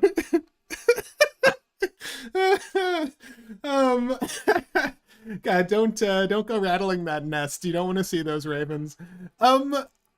I really love this in casual. I 100% agree with you. I think that would be such a fun dumb list. And see, this is peak. This is peak interesting in casual for me. I 100% agree with you because The thing, playing Ornithopter is doing 8 damage per rotation. yeah, it's the best zero cost spell you've ever cast in a casual setting. Except you're going to have to refrain from casting it in advance. I know it's difficult not to just throw the Ornithopter down, but is snow covered two different types? Whenever you play a card with No, two or snow more is a types. subtype. You need the super types. So if Are you there click on lands the with card two list on the super side, types? Oh, so are there lands with two super types though? yes, enchantment and artifact and creature. There's 3. Okay. But if you look at the side, like click on the Renma and look at the side, it lists out every type. And just to go over them really quickly, it is artifact, battle, creature, enchantment, instant, kindred, land, planeswalker, and sorcery. Oh, someone's saying they're building this deck with coat of arms. Yeah, because all the ravens make each other bigger. Right. So everybody's just gonna have massive. Renma is just somewhat cool because they can block. Yeah, but I mean, Also, yeah, I said that wrong. Super type is the things to the left of the dash that aren't mhm. actually card types, whereas like land is just a type, but legendary is a super type. Yeah, They you're don't right. count card So, types. what do you do when the burbs just bounce off each other, Will? They don't because they're all tapped and they all have to attack every combat available. Each player creates a tapped. Oh, there you go. Yeah. Yeah, DOSFA. So there is double evasion. There's flying, and then the fact that everyone's burb is tapped. So basically, oh my god, they're never going to be able to block with burbs. Yeah, No, it's good. It's good. It's really fun. It's a C. It's 100%. It's my favorite C, as a matter of fact. But it's I there. love it. It's such a dumb card. I love it so much. Elephant grass. Wait, is that the? Wait. Oh my god. Should we just build this next? This is a casual Renma. We can if you want. Black creatures cannot attack you. Well, they're goaded anyways, but non-black creatures cannot attack you unless their controller pays an additional 2 for each attacking creature. The cumulative upkeep kind of holds this one back, but unless they have an unhappiness event, untapping. Yeah, true. Cast Massacre Worm as finisher would be funny. Yeah, just Um, kill everything and then drain life for everything that died. So, guys, by the way, if you're enjoying the stream, thanks. Let us know by leaving a comment or a like on the video. But I do want to do a poll on what build we should do next. It could be cEDH or it could be casual. Frankly, I think we handled the two most cEDH viable decks from this set so far with Winter and the Jolly Balloon Man. So I could do something fun with like building a casual Renma. I'd love to see where we could go with that. Take it to its logical conclusion and then just count the number of burbs damage that's happening. Obviously, they could have something that untaps their creatures or whatever, but I don't suspect that's going to be too much of a thorn in our sides. At any rate, Will, next one. The Swarm Weaver, 2 a green and a black and a green for legendary artifact creature Scarecrow with 2 power and 3 toughness. When this enters the battlefield, you create 2 1/1 black-green insect creature tokens with flying. Delirium, as long as there are 4 or more different card types among cards in your graveyard. Insects and spiders you control get +1/+1 and death touch. Okay. Deep. I don't think you're playing this instead of like anything else in a insect deck or a spider deck. Yeah, D for Delirium for sure. Yeah. All right, next one. Winter, Cynical Opportunist for 2 generic and a Golgari. 2/5 Human Warlock, Death Touch. Whenever Winter attacks, mill 3 cards. Delirium. At the beginning of your end step, you may exile any number of cards from your graveyard with 4 or more card types among them. If you do, put a permanent card from among them onto the battlefield with a finality counter. Okay, so it ETBs. It's not a do nothing necessarily if you've been milling yourself this whole time. It has some evasion with the death touch, like folks might not want to run into that, although Menache would have been better. It's fine. It's fine, Will. I'm gonna give it like a D for death touch. Again, it's like Yeah. there are cooler things to do in Golgari than Bad this. Marin. Bad Marin. Bad, Marin. Bad. Yeah. This Cool art. can reanimate your enchantments, this can reanimate your artifacts, but you're usually trying to reanimate creatures, and Marin does it better. Right. And you're also like removing so much from your grave just to do this. And you need the delirium to get there in the first place. So he might even turn himself off. Yeah. God, that sucks. Yeah, you go in D, my friend. I'm sorry. Sorry, winner. The other winner's good though. And we have Arabella, Abandoned Doll. For Boros, legendary artifact creature toy. There you go. There's all of the super types you need. 1/3 body. Whenever Arabella Abandoned Doll attacks, it deals X damage to each opponent, and you gain X life, where X is the number of creatures you control with 2 or less power. If only she had some built-in evasion, it would be more interesting. Obviously, you know, building out a list that could leverage this isn't too difficult, but it's not like she's making the tokens herself, like, you know, conjuring up all those toys you see. It's okay. I feel like Arabella is D for doll. I think you could potentially put Arabella as C only because you can make some kind of dumb artifact deck that can make a couple small creatures pretty easily, or use Arabella as an artifact to utilize something else, and then inevitably attack with Arabella to just chunk somebody for nearly all of their life total in one turn. There's some cool things you can do, there's some cute things you can do. I think there's potential for casual, but I'm also fine with putting Arabella in D because there's probably things that do it better. There's another Boros artifact guy that burns people, but I can't remember how much better he is than Arabella or if he is at all. Hmm. I'll quickly double check that. I mean, I like that we have these play options now, though. Like, it's kind of cool. Didn't we just get like Chucky secret lair cards or something? I don't know if Arabella is one of the.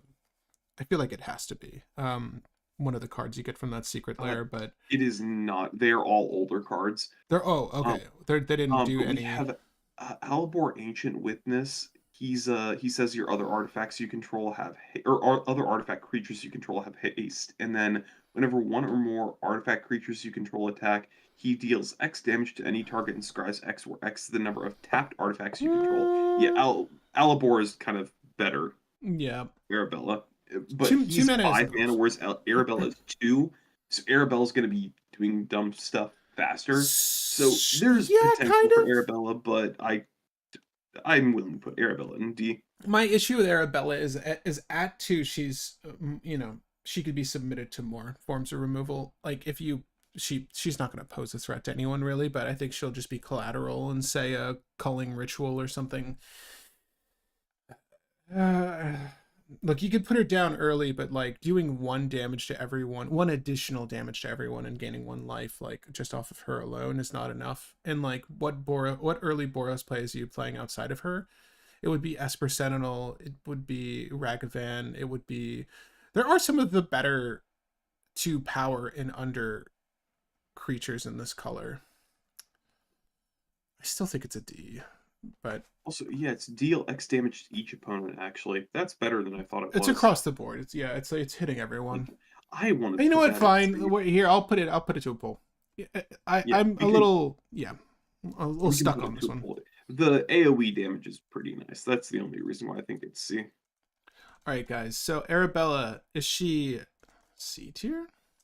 there's no way she's B tier. So we're not even going No. to humor that. So let us know where you think Arabella falls. And now we're going to move on to my favorite legendary from the set. Will, you can read this one off, obviously. Pennywise, I mean, Jolly Balloon Man.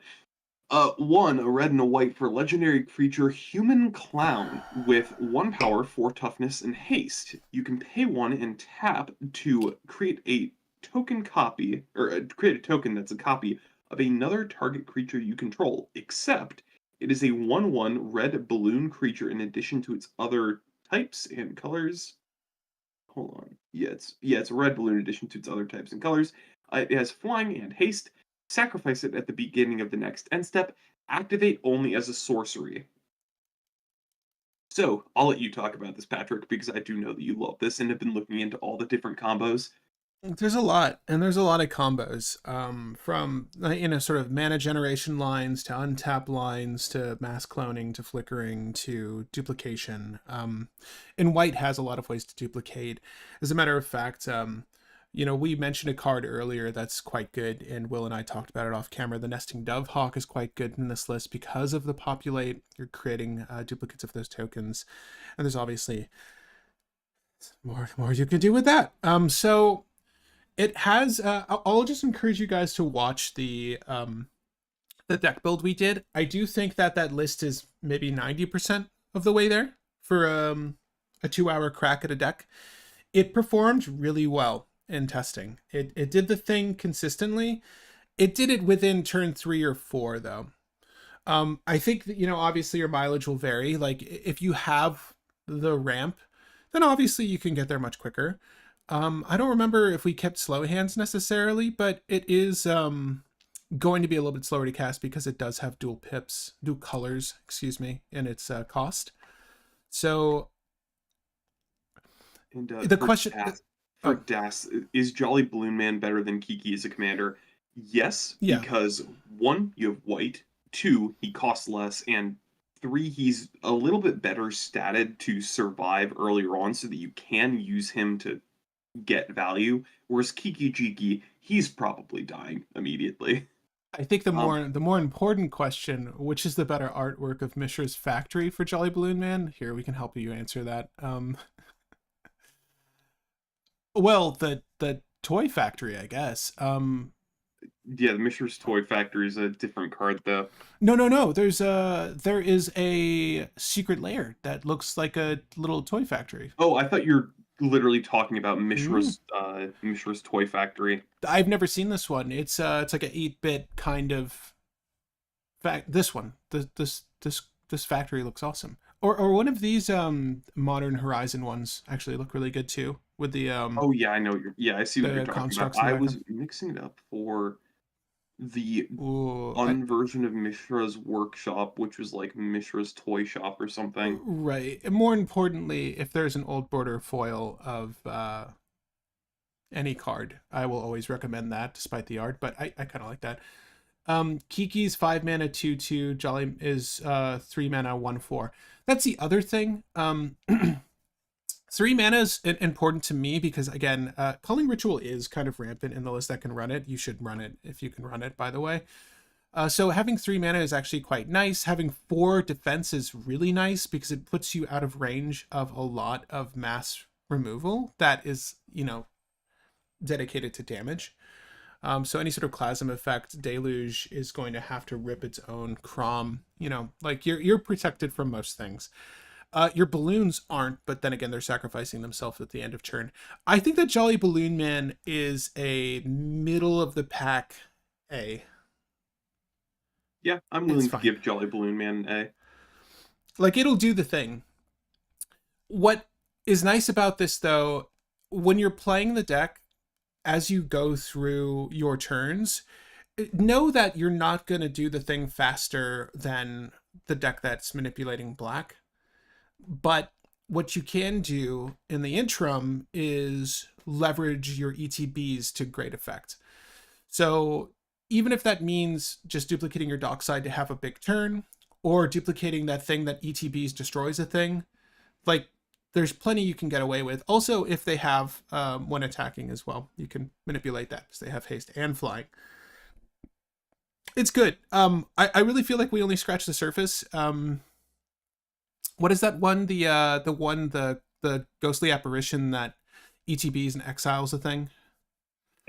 Protected by ghosts. No, no, no. It's the creature. They don't get the thing back. Oh, The Skyclave apparition. Skyclave apparition, like something like that. Like you just get to wipe the board. You get to dictate what stays. I think that Jolly Balloon Man is a combo king, but on top of that, a combo clown, I should say. But on top of that, is really good at just controlling the board. I like it a lot. And it's not a do nothing, it does it instantaneously. So play your board first and then Well, drop the. it does its sorcery, excuse you. Yeah, it does its sorcery, but it can do it as soon as it hits the field. I like it at A personally. And Yeah. it's probably going to be one of the higher ones up on this list. All right, next card. Next is Kian, or Kian? How do I Cyan! pronounce Cayenne. Kian? Cayenne. Cayenne. Yeah. Next is Cayenne, Corrupted Memory. 2 a green and blue for legendary creature illusion with 2 power and 2 toughness. As long as Kian has as long as Kian has how, or what? Oh, I put my cursor in a weird way and it was messing up reading it. As long as Kian has an even power, your non-creature spells can be cast as though they have flash. If she has odd power, your creature spells can be cast as though they had flash. Whenever you draw a card, put a +1/+1 counter on her. Funny flash things can do dumb and crazy things here and there just because it's a Vidalcan Ori in the command zone. Um, Vidalcan Ori is kind of an overrated card. Ooh. I would say that this is maybe a C, more likely a D, just because, yes, giving your sorceries flash is not a thing that you commonly can get in the command zone. Yes, it's kind of interesting, but it's constantly flipping back and forth. You cannot always control whether she can give your things flash or not. So you kind of have to, instead of building around breaking spell speed for a specific thing, you have to just go Simic good stuff for the most part. Yeah. Yeah. I mean, it kind of she kind of gets big though off of like brainstorms and stuff. Like there's some cool shit you can do with her. I kind of wish she was flying. But I guess illusions don't necessarily fly. They float, but they don't fly. Um I done seen about everything when I seen illusions fly. if Jolly targets a legendary, do you keep both token and legendary since it's a balloon? It's still a legendary. Legend rule says if you control 2 legendary permanents that both share the same name, you have to sacrifice one of them. Right. Keep the original, obviously. But if it has an ETB, you'll still get the ETB. Yep.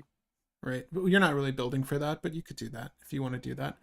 I could see Cayenne as a C. This would be fun to play. All right. I can live with that. Cayenne. All right. Spicy. Moving on. Like the pepper. Yeah. What about Simone? Is she spicy, Will? All questioning. For a generic and simic human wizard 1/1. At the beginning of your end step, if a land entered the battlefield under your control, this turn you control a prime number of lands, create Primo, the Indivisible, a legendary 0/0 green and blue fractal creature token. Then put that many +1/+1 counters on it. 2, 3, 5, 7, 11, 13, 17, 19, 23, 29, and 31 are prime numbers. And as a matter of fact, Scryfall was so kind that they put all the prime numbers down here for you. All the way up to 997. Very courteous. So have this on your phone or make it your wallpaper in case you are playing Zimone and you need the assistance. Will, what is this card? This is a D. It's very funny, but it is just landfalls sometimes make a big thing, like at the end step. Yeah, Primo's pretty cool though. I'm not gonna lie, Primo looks pretty cool.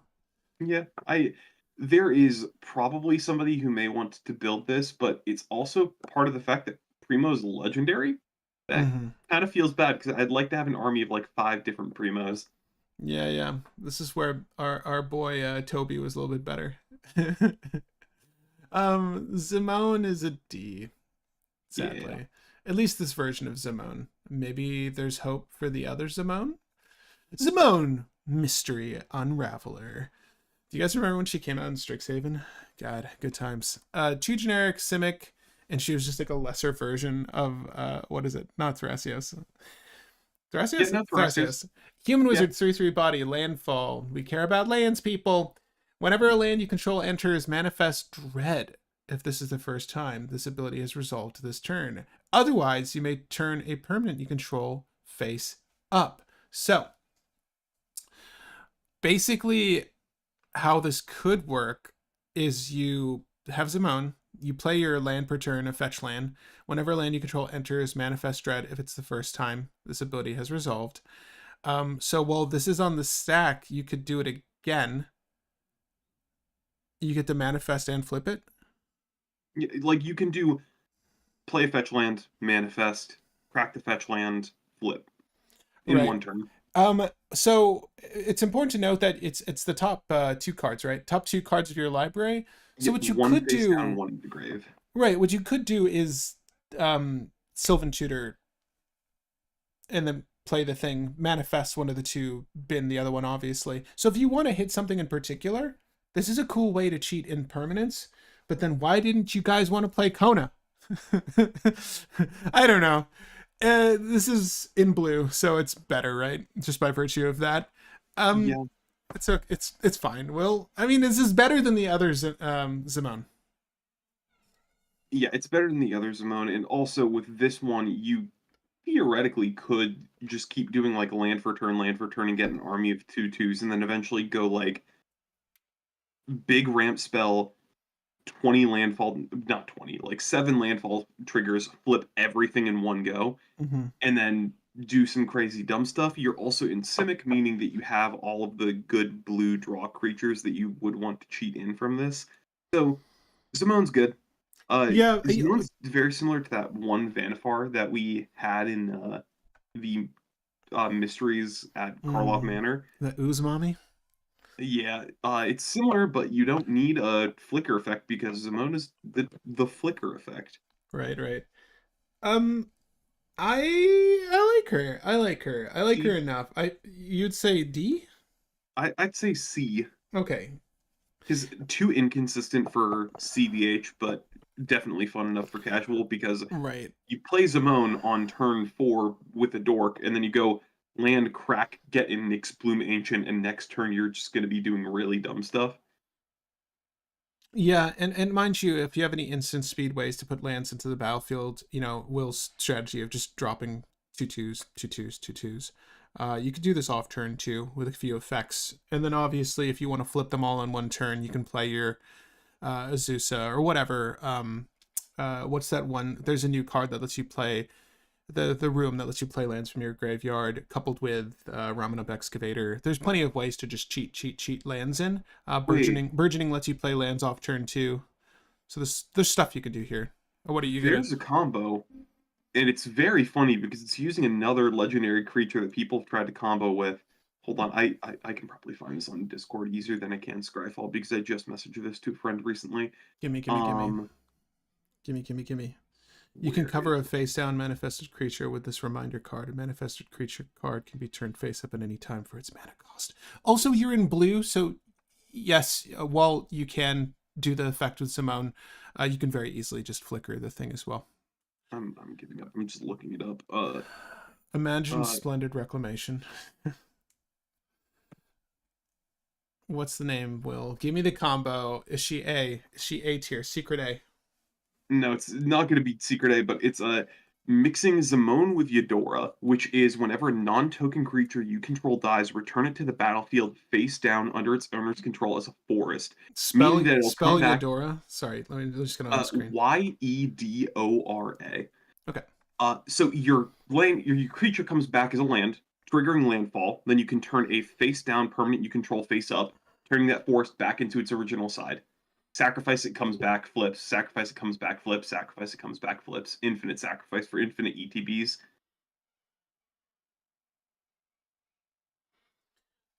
You may turn There's a into the combo. battlefield face down under its owner's control. It's a forest. Oh, that's so funny. That's a combo. It's it's not like the best thing, but it's a thing. Maybe B because of that, because you can just do good cheat I in mean, I big guess things and get value. you really just leverage like this in Blasting Station, right? Blasting Station or any ETB do something profitable card, like even But is it? ETB draw card, you just go draw your deck. Well, it comes back as a forest though, so they ain't gonna trigger Oh it. yeah, you're right. You won't get the ETB, so it Oh. does have to be a useful sacrifice outlet.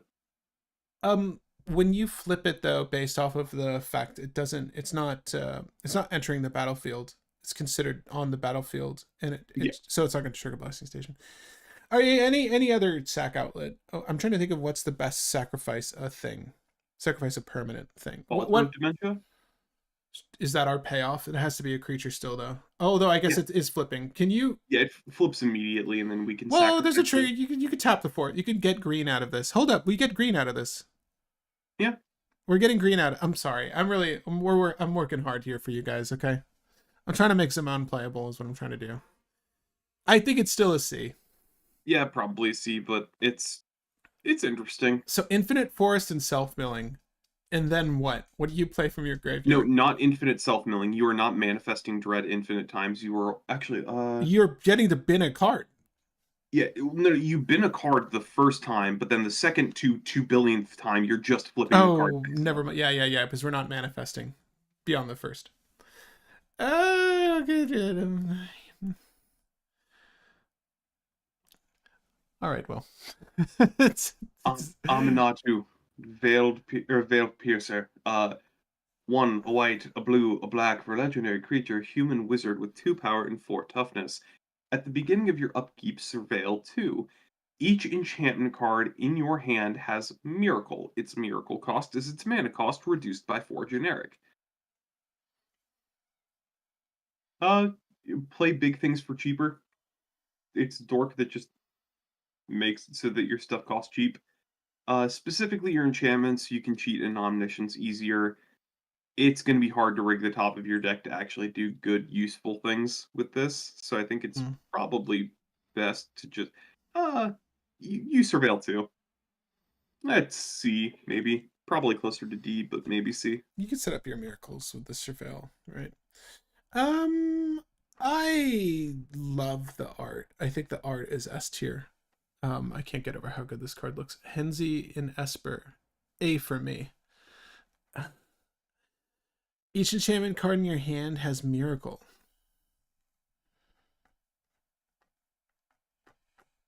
In your hand has miracle? Yeah, so it's you draw it, it has Miracle, and then you can cast it immediately because it's the first card Oh. you drew. What is the best thing? Omniscience? What are we putting onto the Omniscience. right? Like what is the best thing we're doing with this? It would be omniscience. Yeah, I guess expropriate would be kind of nasty. Or extra that is turns. not an Extra. enchantment. Oh yeah. Is there an extra turn enchantment? Not a good one. If it was 4 less to play, would it be good? If it was It miraculous. costs 3 already, but the thing is you have to be at 5 health on your Oh. upkeep for it to give you an extra turn. Is there a A plus B combo with her? Nah. I mean, not to. Man, were you gonna put her in D? Really? Yeah, we can put her in D. Okay. Sorry, this set it's a little lukewarm, folks. I know. All right, moving on. All right, next one. What is the 7th times the charm? The Master of Keys. Yeah. X, a white, a blue, and a black for a legendary enchantment creature horror with flying, 3 power, and 3 toughness. This enters the battlefield with X +1/+1 counters on it, and then you mill twice X cards. Each enchantment card in your graveyard has escape. Its escape cost is its mana cost plus exile 3 cards. This is a very good control commander just because your rule of law effects will be coming back indefinitely and you're going to be able to just keep building stack stuff. You're fine with burning your deck and burning your hand to some degree. You are okay with playing this for 0 mana just to play stuff out of the grave. Um, Well, if you no, mill I your mean it's entire deck, for 3 mana. So X is 0. I get what you're saying, but it's only 3 if you just want to put it down. That's really not bad. yeah, Ignoring the top trigger. Yeah. And then if you have infinite mana, mill your deck, play a reanimate enchantment, and get back Thoracle. If you mill your entire deck, play reanimate enchantment, get back Thoracle. There's a couple different lines that make this good. It's also just a good Esper control deck because no one's getting past your stacks. You are going to guarantee to have 2 Rule of Law effects in play at all times, pretty much. Yeah, nothing shy of a board wipe. But then at that point, like, you've stubbed your own toe. Yeah. Yeah, I mean it's pretty much the way it reads, escape cost equal to its mana cost plus 3 other cards. That's pretty much Underworld Breach for enchantments, right? Yeah. It's kind of nasty. It doesn't really have a good storm outlet to it because you need to have fast mana to make Breach work well. So the closest is maybe like a Phantasmal Image style enchantment to copy somebody else's dockside, but that is going to be such a headache because you need to have a way of killing your own dockside off of that. Are there any good Leonin loops that make infinite mana for us here? I mean, I guess we could just do Abdel. the Leonin loops and Abdel, or we can do Phyrexian Altar, and then with the infinite mana, we can cast this infinite times to mill ourselves, or not infinite times, really just X equals however many cards are left in your library. Well, twice, so do under that, half that number. You can mill literally everything if you want. You're cool with that. Right, it's not like well, just bear in mind that someone could force you to draw or something. There are cards now that say that, thanks to Bloomborough. I mean, anything that might be leveraged from Bloomborough, it's probably one of those. By the way, I still need to get that card from Bloomborough, the one that Which gives one? a Oh card, yeah, the the heroic Dawn's intervention. Truce, Dawn's Truce. Yeah. Yeah, yeah, yeah. But yeah, I think the master's an A. Yeah. I think the Master's a B or an A. I mean, looking at this part of the color pie, when this comes into play, you're only playing this to back up your previous enchantments. Yeah, but just being able to replay your enchantments isn't too bad. And even if you play it for 4 and mill 2 cards, if you hit an enchantment, good. If not, you have fodder for bringing back your enchantments. It's the fact that this is just a consistent way of keeping the game on lock is pretty nice. All right, so you Deafening Silence turn one, you play another stacks piece turn two. And then your stacks pieces are probably going to be predominantly enchantments. There are other enchantment combos we can look at too for this list. I don't mind Master of Keys as an A or a B. I'm gonna leave it to you guys though. Is Esper good at making infinite mana? There's Displacer Kitten lines and stuff like that. It's not a bad and that's just a and that's not even necessarily Esper, but Displacer Kitten lines are Yeah.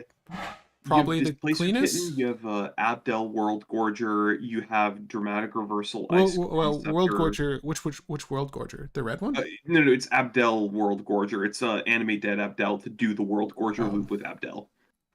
And then you have what's it, her name? Rona, the Demir lady that does the weird fancy bounce with loop thing that you probably the Helix yeah, Pinnacle yeah. lines. You have a couple different options. You can run like 2 different infinite loop options in your deck. So yeah, I'm gonna leave it I, to you guys. I don't really have a say. So here, I do think that this is above casual. Obviously, I don't know where it falls though. If it's going to be a lesser seen list that just does okay, or is going to be a boon to Stack's control list. You are in blue, so I mean, obviously, you just get good effects. But Displacer Kitten wins already. I mean, that obviously. well, Displacer Kitten wins if you have an outlet already out, but Right. you don't always have the outlet. Here's your outlet. Precisely. Right. Oh yeah, also Hullbreak Horror, Tidespout Tyrant, all of those loops, which Yeah. you Yeah. get with the reanimate effects, so it's a Right. little bit easier. Right. So like if you, I mean, you're really not using this for its mill effect until you have infinite mana. So I guess Isochron Scepter is just another thing you can do. By the way, it exists. Um, But next card. yeah, I think we're ready to move on. I'll let you guys decide where this falls. Me personally, I'm fine on it. You can do this next one, Will. Sure. Winter. the great like six-syllable Misanthropic word. guide. Yeah. Misanthropic. Thank Yeah, you. yeah, yeah, Holy, just saw that. My brain was like, no, I'm giving up on that. yeah. We did build this list, Winter by the way. Misanthropic So Guide. Um, one, a black, a red, and a green for a legendary creature, human warlock with 3 power and 4 toughness, and ward 2. At the beginning of your upkeep, each player draws 2 cards. Delirium, as long as you have 4 or more card types among cards in your graveyard, each opponent's maximum hand size is 7 minus the number of those card types. Um, eh, Winter has the thing he wants to do. He does it well. He will make it so your opponents will only be able to keep 1 card in hand to 0 cards in hand pretty easily. Winter's an A. right. So we actually built this list here on the channel. I highly recommend you check it out. It has a majority of the play lines and strategies that you would want to incorporate into the list. I would say that it was more of a complete deck tech than Jolly Balloon Man. Jolly Balloon Man has so many avenues of approach where Winter's pretty cut and dry. I do think it falls into that A range for Jund. Yes, each player drawing 2 cards can be a detriment, but you can obviously build around that.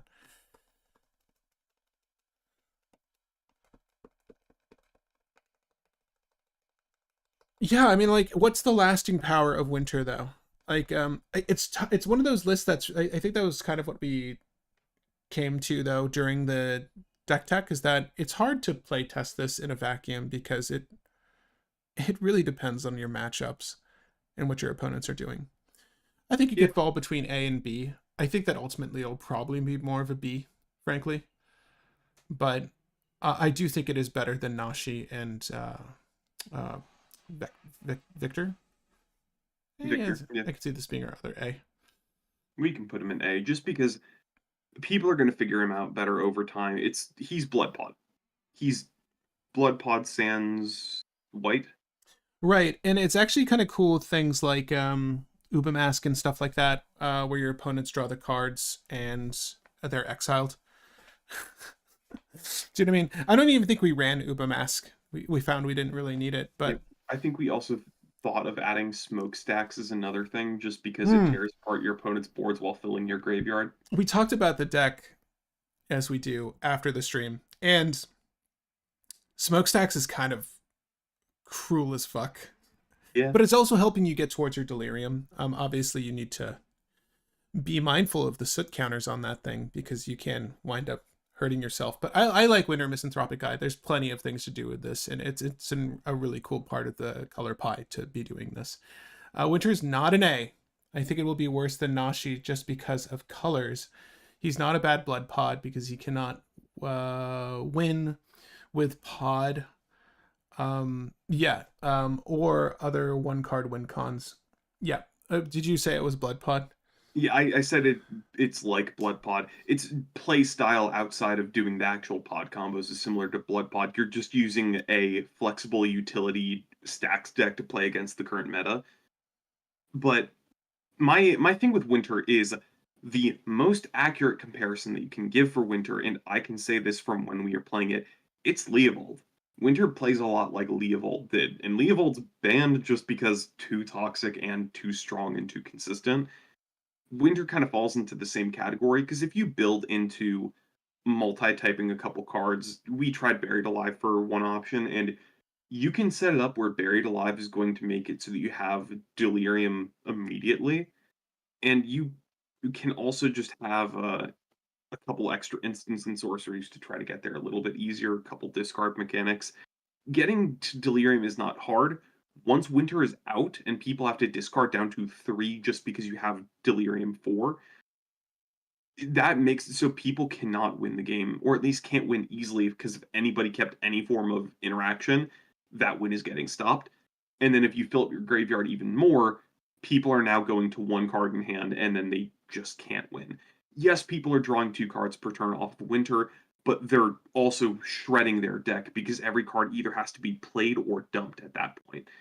So Winter, he's just a good control deck. He plays a lot like Leovold, but he's more fair than Leovold due to the fact that you're giving everybody draw, you can still let them play. But he's also more brutal than Leovold, because with Leovold, if somebody tried to do something in response to you windfalling, oh no, you have to try to find another windfall.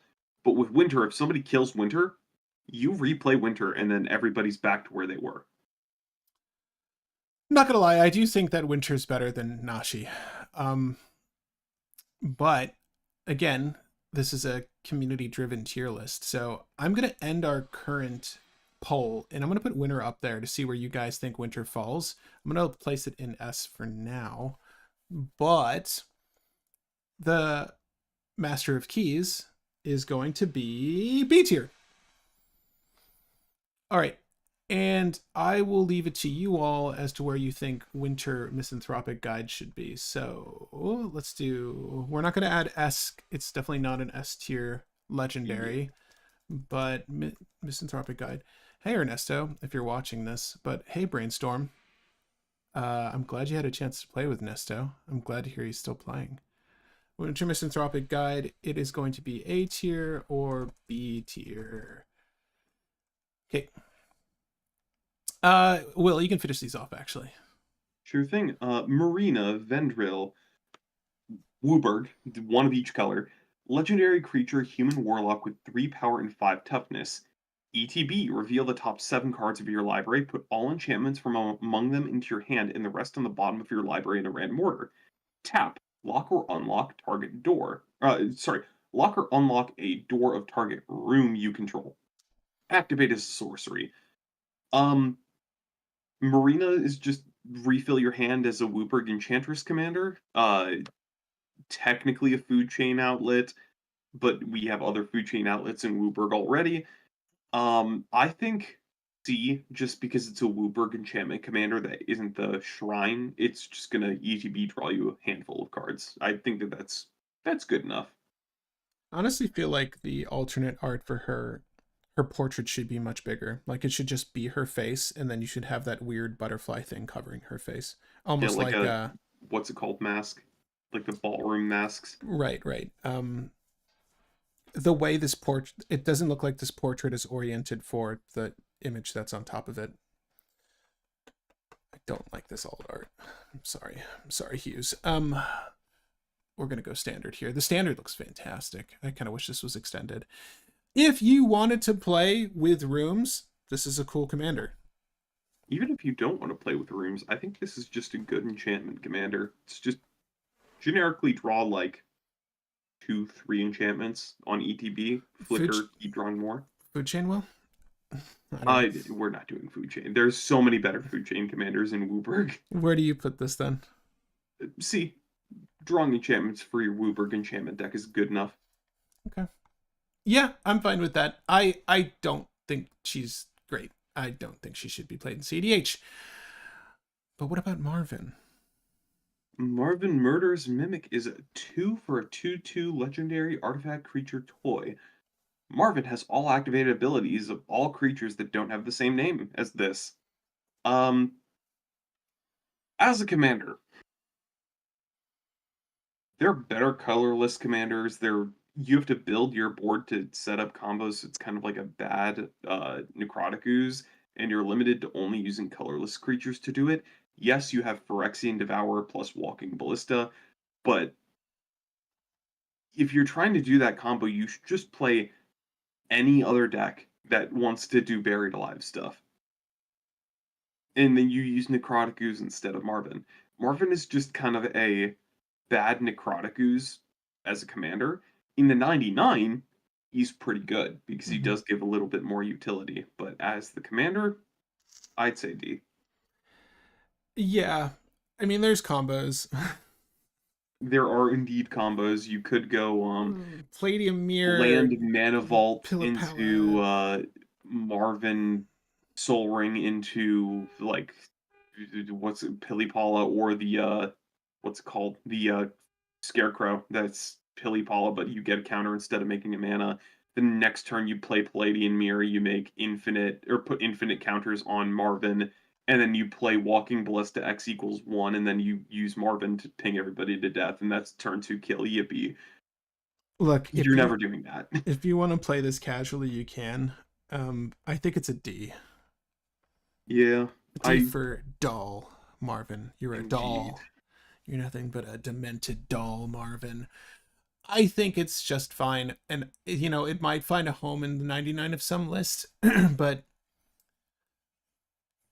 I can't think of any that I really want to jam this in outright. Uh, Maybe Oswald. It's namely Oswald, because that's what I play. But God, those little fine hairs on its head are disgusting. yeah. And then the alternate art is equally as unsettling. Except he has more human-esque teeth in the alternate art. It's like, or more animal-esque teeth in the alternate art. Yeah. God, poor More Marvin. defined, I should say. Yeah, they're still gnarly. They're still really. He needs to see a dentist for sure. But even still, Murderous Mimic is going to be a D for us. All right, and that only leaves one more card to have ranked, and I'm going to give you guys just a few more minutes on that poll before we put the Master of Puppets anywhere. Also, I don't know how I kept seeing Oh, this. Every Winter, single time I Winter. looked at the art of Marvin, I kept thinking that he had just like this tiny little hook that he was holding. No, that's the handle of an upside down saw that he's holding. What are you talking about? Marvin's art. Right. If you look at the original art, I kept thinking that that thing in his hand was like a tiny little like hook stabbing implement, but no, that's the handle for the upside down giant freaking machete that he's holding. Right. He doesn't know how to hold swords well. He's getting there. He's learning. He's a mimic, okay? He hasn't seen someone do it well enough. Yeah, this set is interesting. I don't, again, none of these are really S tier. I don't think any of these are going to be groundbreaking in a cEDH setting, and that's fine. We don't need every set to have absolute bangers, although it is fun to see the occasional Nadu. Um, if anything, I think Winter and Jolly Balloon Man are probably our top picks for best playable. And so far as monocolored fun stuff, I think Kona is great for that. I really love Renma in a casual setting, like you were saying. And I think Victor is the one I want to build most next. But what I want to do is leave a poll in community post, or maybe we'll even talk about it on the Discord. If you haven't joined, you can do so by visiting the link in the description. Maybe we can talk about it there as to what we should build next. But let me end this poll to see where we put our last legendary winter misanthropic guide. It's like he's Okay. an A. Sounds like he's an A. Sounds like he's an A. All right, I'm happy with that. So we have the full list here, and are you guys seeing it? It should be on here. No, here. No, here. No, here. Yeah. Yeah, you guys are seeing it. Okay. At A, just a Jolly Blue Man in Winter. Kind of figured. Nashi got upgraded. Victor. Is his name Victor? Yeah, it's Victor. It's Victor. Victor is up there, and the Master of Keys. Could the Master of Keys be higher? Maybe. Maybe. I don't think it's doing as much as Jolly Balloon Man or Winter, though. But Yeah, I can't see it being played. the Master is a really good utility card. It does a little bit of everything, and it has a crap ton of options, probably more than Jolly Balloon Man. But the issue is, it does not have like any kind of highly efficient way of closing out the game outside of just I mill my library with something else, play my commander from the command zone, pay a bit more mana, and win. Mm-hmm. But I think that the Master is one of the better Esper control commanders that we've had printed in a long time.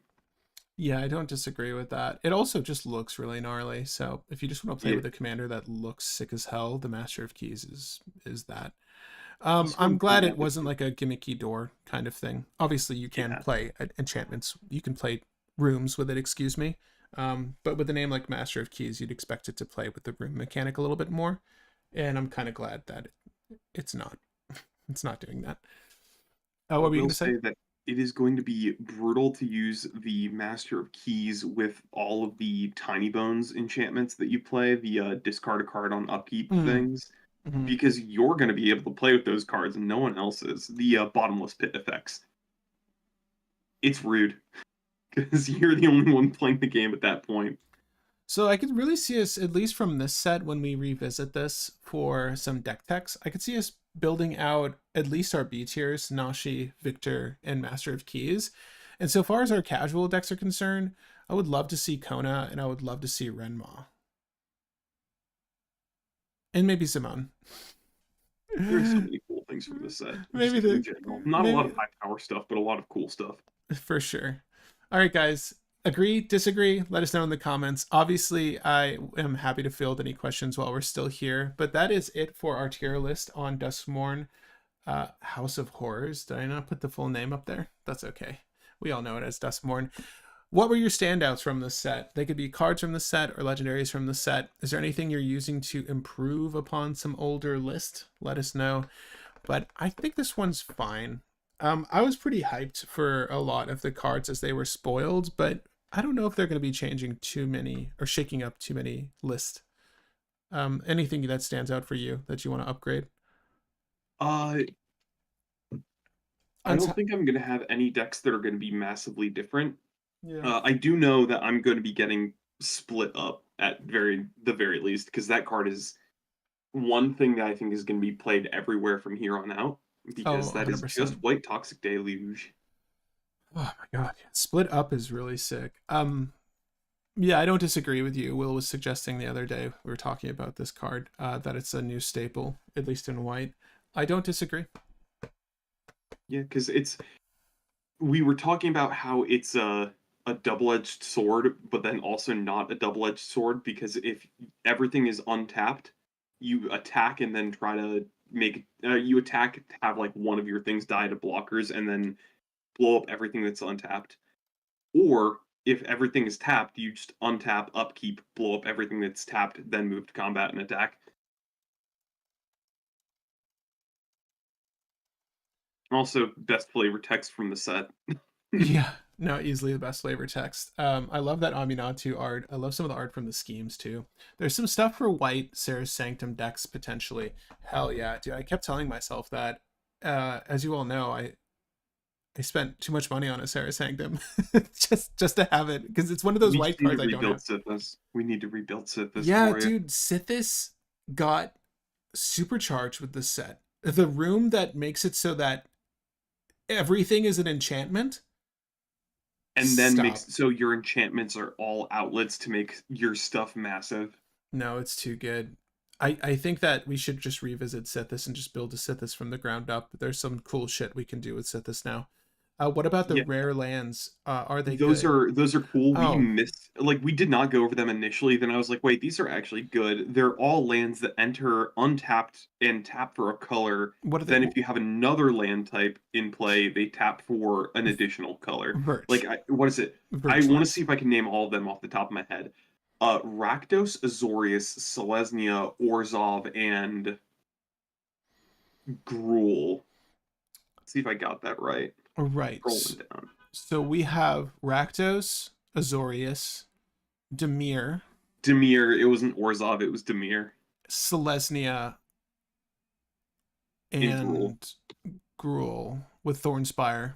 So I got one mixed up. That's Yeah, pretty good. I'll go to the Selesnya one because we are talking about Sithis here, but this is what was referring to. This is honestly just better pathway land.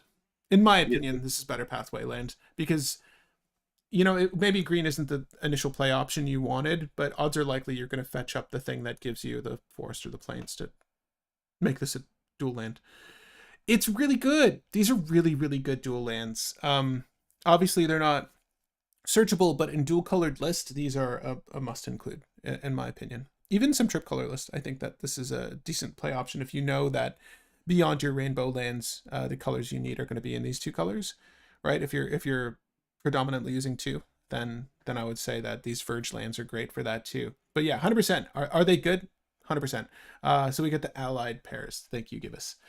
Yeah, the set's dope. I think get your Verge lands out of the way if you just want to have them on hand. These don't replace what are they called? Horizon lands, the ones that draw, the pain lands that let you draw. Ultimately, I yeah. think those are The still canopies, the canopy lands. yeah, I think those are still better. They edge these out, as well as like the commander lands, the ones that check to see how many opponents you have. At any rate, yeah, the set was great. I'm excited to pick up some singles. I think Untimely Malfunction, some of the white removal stuff, I'm definitely gonna want to get my hands on. I can't believe there's only one card from Bloomburrow that I really want. I still don't have it. I need to look up Dawn's Truce. And now Split Up. But guys, hope you enjoyed the tier list. Again, agree or disagree, let us know in the comments. Be civil. Happy to talk to you guys about any of the legendaries we discussed, but we will see you not next week, but the following week, and we'll do some brewing sessions with you guys. What's the next set after this one? I think that's like one of the weird outlaw sets. Let me check the timeline. MTG set timeline. Dude, Split Up. So excited for this. Thunderjack. Okay, here we go. No, that is all the way back in Strixhaven. Okay, here we go. We had Outlaws of Thunder Junction. Oh, hold up. We're done with Q3? Okay, let me... Going back to the freaking timeline again. I don't know if we know what's next. Yeah. I will quickly check.